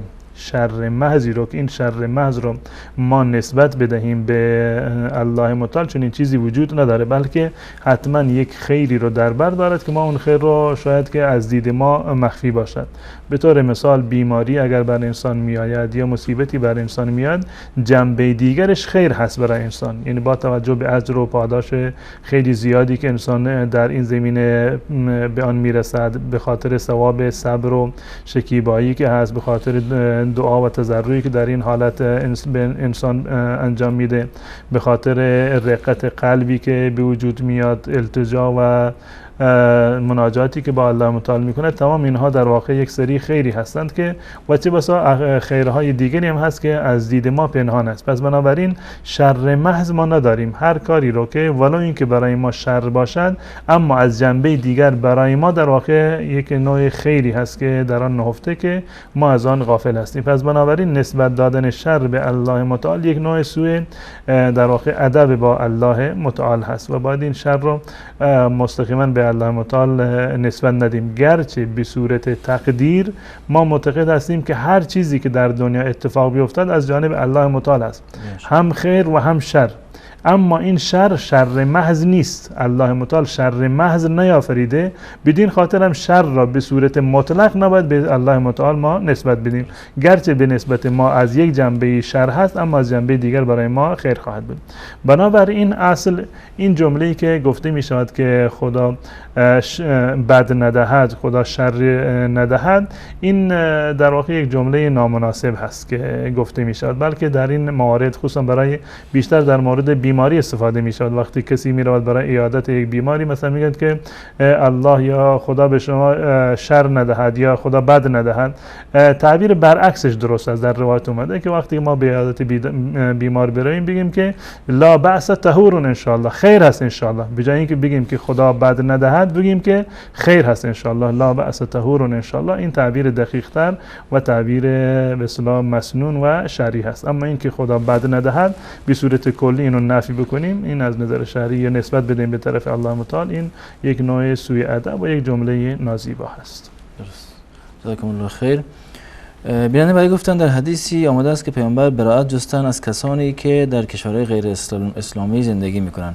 آیا این حالت شامل کسانی که به اروپا هجرت کردن هم میشود یا نه؟ در این زمینه روایتی که هست در سنن ترمذی یا کتاب‌های دیگر اومده با این تعبیر که رسول الله صلی الله علیه و سلم فرمودند انا بریء من کل مسلم یقیم بین اظهر المشرکین، من از هر مسلمانی که در میان مشرکان اقامت بورزد من در واقع بیزار هستم. اولا در مورد خود این روایت به اصطلاح اختلاف نظر وجود دارد که آیا این گفته رسول الله صلی الله علیه و سلم هست یا اینکه آیا مسند هست، یعنی سند داره به رسول الله صلی الله علیه و سلم میرسد، یا اینکه مرسل هست یا اینکه این مرسل هست. و قول محققین این است که این روایت یک روایت مرسلی هست، یعنی نسبت دادنش به رسول الله درست نیست در واقع، بلکه انقطاع داره در سندش و نسبتش مستقیما به رسول الله صلی الله علیه و سلم ثابت نیست. و در مرحله دوم بالفرض این که ثابت باشد، علما در این باره توجیهاتی رو دارند که این در مورد حالت جنگ هست که انسان در حالتی که در میان مسلمانان و کفار جنگی در گرفته در یک منطقه‌ای که نزدیک کفار باشه که قابل تشخیص نباشد برای مسلمانان و احتمال داشته باشد که همراه با مشرکان مورد حمله قرار بگیرد، رسول الله صلی الله علیه وسلم فرمودند که من از چنین مسلمانی بیزار هستم، یعنی من از اعلام براءت میکنم از خون و از حق چنین مسلمانی که خودش رو در معرض حمله مسلمانان در واقع قرار داده. باید جدا میشد تا اینکه برای مسلمانان سوء تفاهمی یا سوء تشخیصی به وجود نیاد. و این حدیث دلیل بر این نیست که سکونت کردن در کشوری غیر اسلامی حرام هست.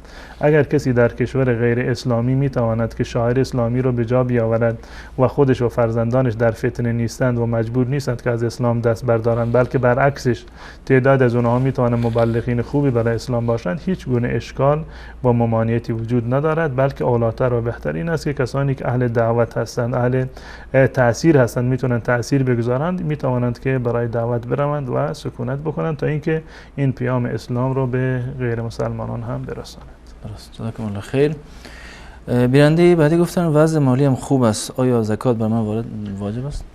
زکات بر پول نقد یا بر اقلامی که در به عنوان اقلام زکاتی هستند واجب می شود، منتها این شرایطی را دارند. اگر کسی پول نقد دارد یا طلا دارد، معیارش 85 گرم طلای 24 عیار هست، یعنی سقف به اصطلاح زکات 85 گرم طلای 24 عیار هست. اگر کسی سرمایه‌اش، وقتی ما میگیم سرمایه‌اش نه اینکه خونه‌اش و ماشین همه حساب بکنن، پول نقدی رو که دارد مثلا به اندازه 85 گرم طلای 24 عیار هست، یا اینکه طلایی رو به این مقدار در واقع در منزل دارد و در ملکیتش هست، به قیمت 85 گرم طلا 24 عیار برسند، یا خود طلا باشه یا پول نقدی باشه معادل 85 گرم باشه. این یک شرطش. و شرط دوم این است که یک سال کامل بر آن بگذرد، یعنی تا یک سال زکاتی بر مال نیست. اگر در ظرف این یک سال این مال رو خرج کرد کمتر از 85 گرم طلا باقی ماند، باز هم هیچ گونه زکاتی بر آن نیست. اگر امروز به قیمت 85 گرم طلا انسان طلا داشته باشد یا اینکه پول نقد داشته باشد و تا سال دیگر در همین روز، یعنی در ماه سال قمری، اگر این پول به همین اندازه در اختیارش بود، این در واقع زکات دارد و زکاتش 2.5% هست، یعنی 41 یا 2.5% را باید به عنوان زکات پرداخت بکند. جزاکم الله خیر. و سوال بعدی بیننده خود بیننده گفتن که پول میدهن به اشخاصی و در مقابل زمین گرو میگیرن و بعد از اینکه پول دادن دوباره زمین رو تحویل میدن. آیا این درسته؟ گرو گرفتن زمین، این در واقع پولی رو که در مقابل به عنوان گرو میدهند و رهن هست، این پول مال خود مستاجر هست، یعنی صاحب اصلی پول مستاجر هست و اگر به اندازه نصاب زکات باشه، ولو این که در اختیار صاحب خانه هست، خود مستاجر باید زکاتش رو پرداخت بکند. جزاکم الله خیر. نگهداری سگ در منزل چه میگن؟ نگهداری سگ در منزل یک از مواردی هست که رسول الله صلی الله علیه وسلم من فرمودند. در روایتی که در سنن ابن ماجه هست، رسول الله صلی الله علیه وسلم فرمودند ان الملائکه لا تدخل بیتا فیه کلب ولا صوره، که فرشتگان در خانه‌ای که در آن خانه سگ باشد یا عکس حیوان جانداری انسانی یا حیوان دیگری باشد وارد نمی‌شوند. این روایتی هست که در سنن ابن ماجه وجود دارد. منتها این حکم یک حکم کلی و قطعی و 100% برای تمام موارد نیست، بلکه استثناءاتی هم وجود دارد. روایتی در صحیح بخاری هست و که حضرت ابو هریره رضی الله تعالی عنه نقل کردن. در صحیح مسلم هم روایتی در این زمینه وجود دارد که سگی که برای نگهبانی باشد یا سگی که برای شکار هست یا سگی که برای زرع هست و برای کشاورزی هست، اینها در واقع استثناء هستند. و رسول الله صلی الله علیه وسلم در روایت حضرت ابو هریره در صحیح بخاری فرمودند که من امسک کلبا، هر کسی که سگی را نگهداری بکند، فانه ینقص کل یوم من عمله قیراط، در هر روزی به اندازه یک قیراط از ثواب اون در واقع کاسته می شود. نه تنها اینکه ثواب ندارد جایز نیست، بلکه گناه هم دارد. سبب این می شود که انسان ثوابش هم کاسته بشود. الا کلب حرث او ماشیه، مگر این که سگ یک سگی باشه که برای حرث هست و برای به اصطلاح نگهبانی هست، چه برای مزرعه باشه، چه برای خود خونه باشه، یا برای فرض کنیم که صید باشد، یا برای سگی که باشه برای حفاظت گله باشه. این موارد استثناء هستند. اما بدون مورد اگر کسی در منزل سگی رو نگهداری بکنند که این برای این منظورها نباشد، از نظر شرعی درست نیست و باعث کم شدن ثواب می‌گردد. درست. جزاکم الله خیر. ببینید بعدی سوالشون در مورد خواندن سوره یاسین بود. گفتن آیا در مورد خواندن سوره یاسین که بعد از نماز صبح خوانده شود حدیثی چیز ذکر شده است یا نه؟ در مورد خواندن سوره یاسین و ثواب خواندن این سوره این حدیث صحیحی در این زمینه وجود ندارد و جز اذکار صباح و مسا هم نیست. یعنی روایتی نیومده، ثابت نشده که رسول الله صلی الله علیه و سلم یا صحابه این کار رو کرده باشند که بعد از نماز فجر سوره یاسین رو خوانده باشند یا توصیه کرده باشند که این کار رو انجام بدهید و به صورت التزام و اینکه یک ثواب خاصی رو قائل شدند و این رو جز اذکار صباح و مسا قرار دادن، این ثابت نیست. درست. جزاکم الله خیر. بنابراین بعدی گفتن که اگر شلوار پایینتر از کعب یا قوزک باشد و بدون تکبر، این کار چه کنه؟ اسبال ازار و پایین انداختن لباس از قوزک پا، یعنی استخوان برآمده پا که پایین تر باشد، این روایات متعددی در این زمینه آمده و به صورت کلی حرام هست. جمهور فقهای مذاهب اهل سنت و الجماعت ولو این که به خاطر ریا نباشد، باز هم نظرشون بر این است که این مورد حرام هست و در این زمینه روایات متعددی وجود دارد که روایت حضرت ابوذر رضی الله تعالی عنه از در صحیح مسلم هست که میفرماند که رسول گرامی اسلام صلی الله علیه و سلم فرمودند ثلاثه لا یکلمهم الله یوم القیامه ولا ينظر الیهم ولا یزکیهم ولهم عذاب الیم، که 3 نفر هستند، 3 گروه هستند که در روز قیامت الله متعال با آنها سخن نمیگوید و الله متعال به طرف آنها نگاه نمی کند و آنها را پاک نمیگرداند و عذاب سختی را هم دارند. و این 3 مورد را رسول الله صلی الله علیه وسلم وقتی که از ایشون سوال شد اینا چه کسانی هستند، خوابوا و خسروا یا رسول الله، اینا که بیچاره شدند، ایشون فرمودند که المسبل والمنان والمنفق سلعته بحلف کاذب، کسی که اسبال ازار بکند، یعنی کسی که شلوارش یا لباسش از قوزک پا پایین تر باشد، و کسی که منت بگذارد بر مردم به خاطر کار خیر و احسانی که به مردم کرده، و کسی که با قسم دروغ در معامله جنس خودش را بر مشتری غالب بکند. این 3 مورد کسانی هستند که در روز قیامت الله متعال با اینا سخن نمیگوید، با نگاه رحمت به آنها نگاه نمی کند، آنها را پاک نمیگرداند و عذاب سختی رو در روز قیامت اینها خواهند داشت.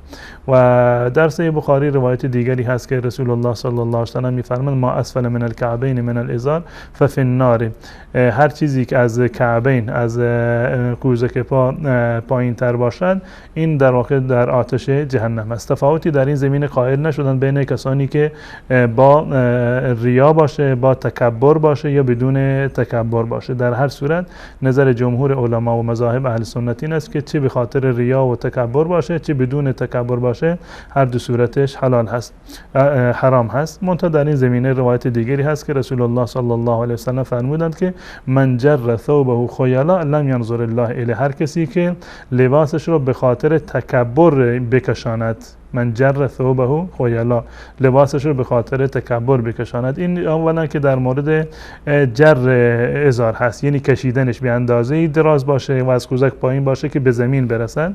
و دوما این یک با توجه به عمومیتی که در روایات اومده، جمهور فقهای اهل سنت و الجماعت اون عمومیت رو اصل و معیار قرار دادند، گرچه برخی از علما از این استنباط کردند اگر به صورت تکبر نباشد و ریا خود نمایی نباشد و احیانا باشد، این گفتند که جایز هست. منتها با توجه به روایاتی که در این زمینه مطلق اومده و چه بسا که انسان نادانسته در معرض تهدید و وعید رسول الله صلی الله علیه وسلم قرار بگیرد، این در واقع باید از این مورد پرهیز بکنند. در روایت اومده که وقتی که رسول الله صلی الله علیه وسلم فرمودند من جر ثوبه خیلا لم ينظر الله الیه یوم القیامه، حضرت ابوبکر صدیق رضی الله تعالی عنه گفتند یا رسول الله گاهی وقت ازار من پایین می رود.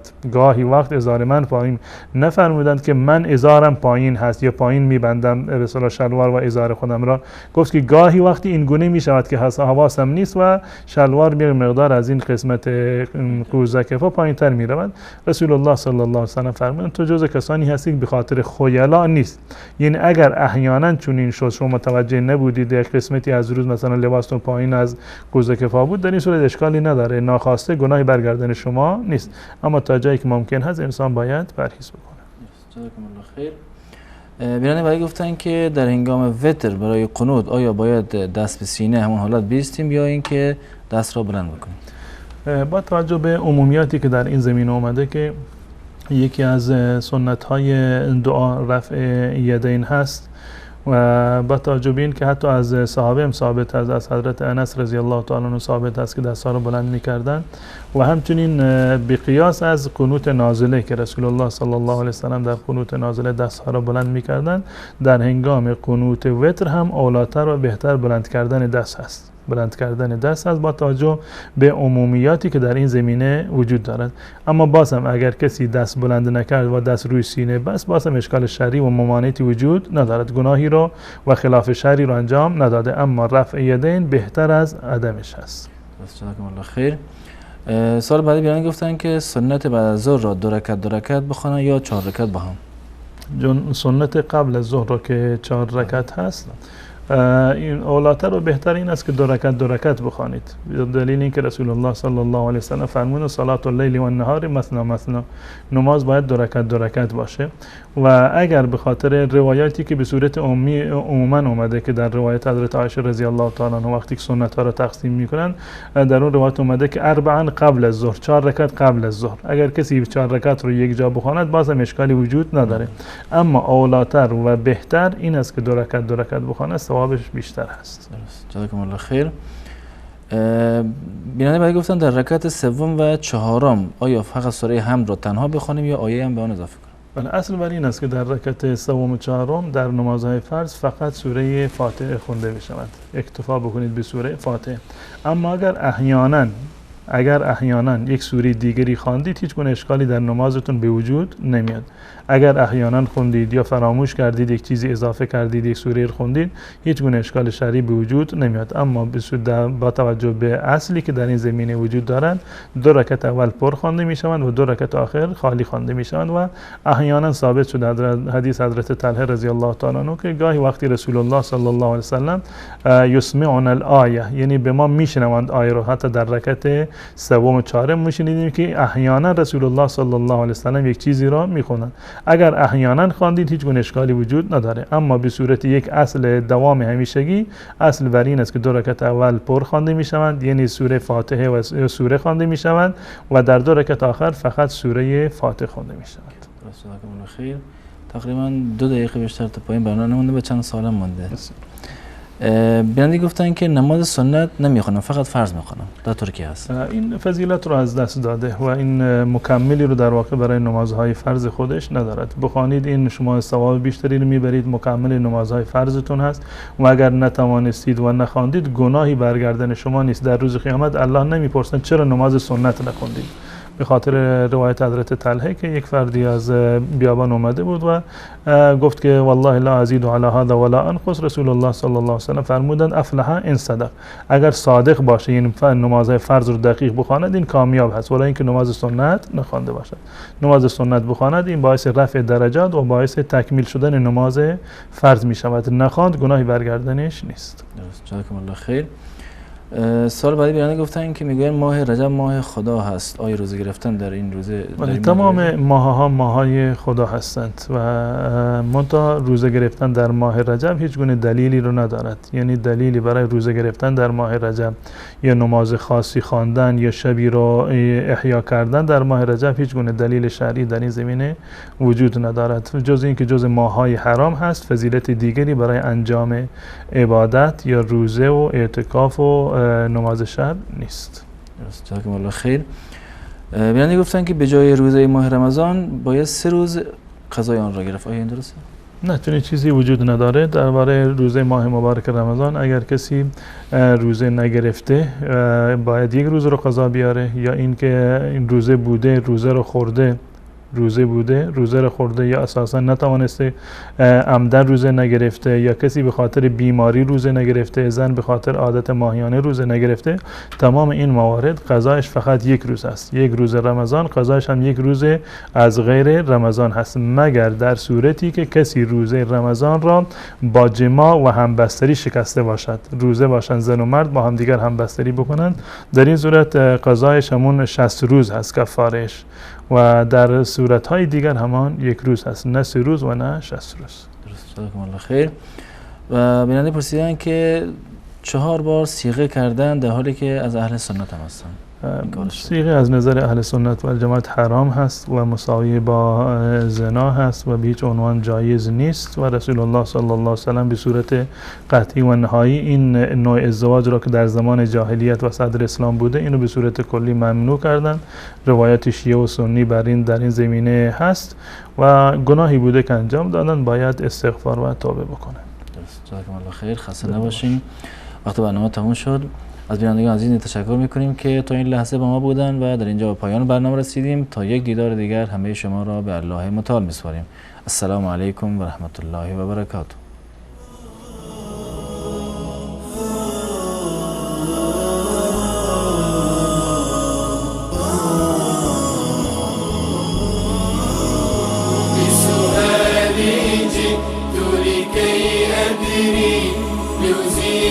الحيرة من أمري، فهنا علم وهنا نور وهنا منبع كل الفكر.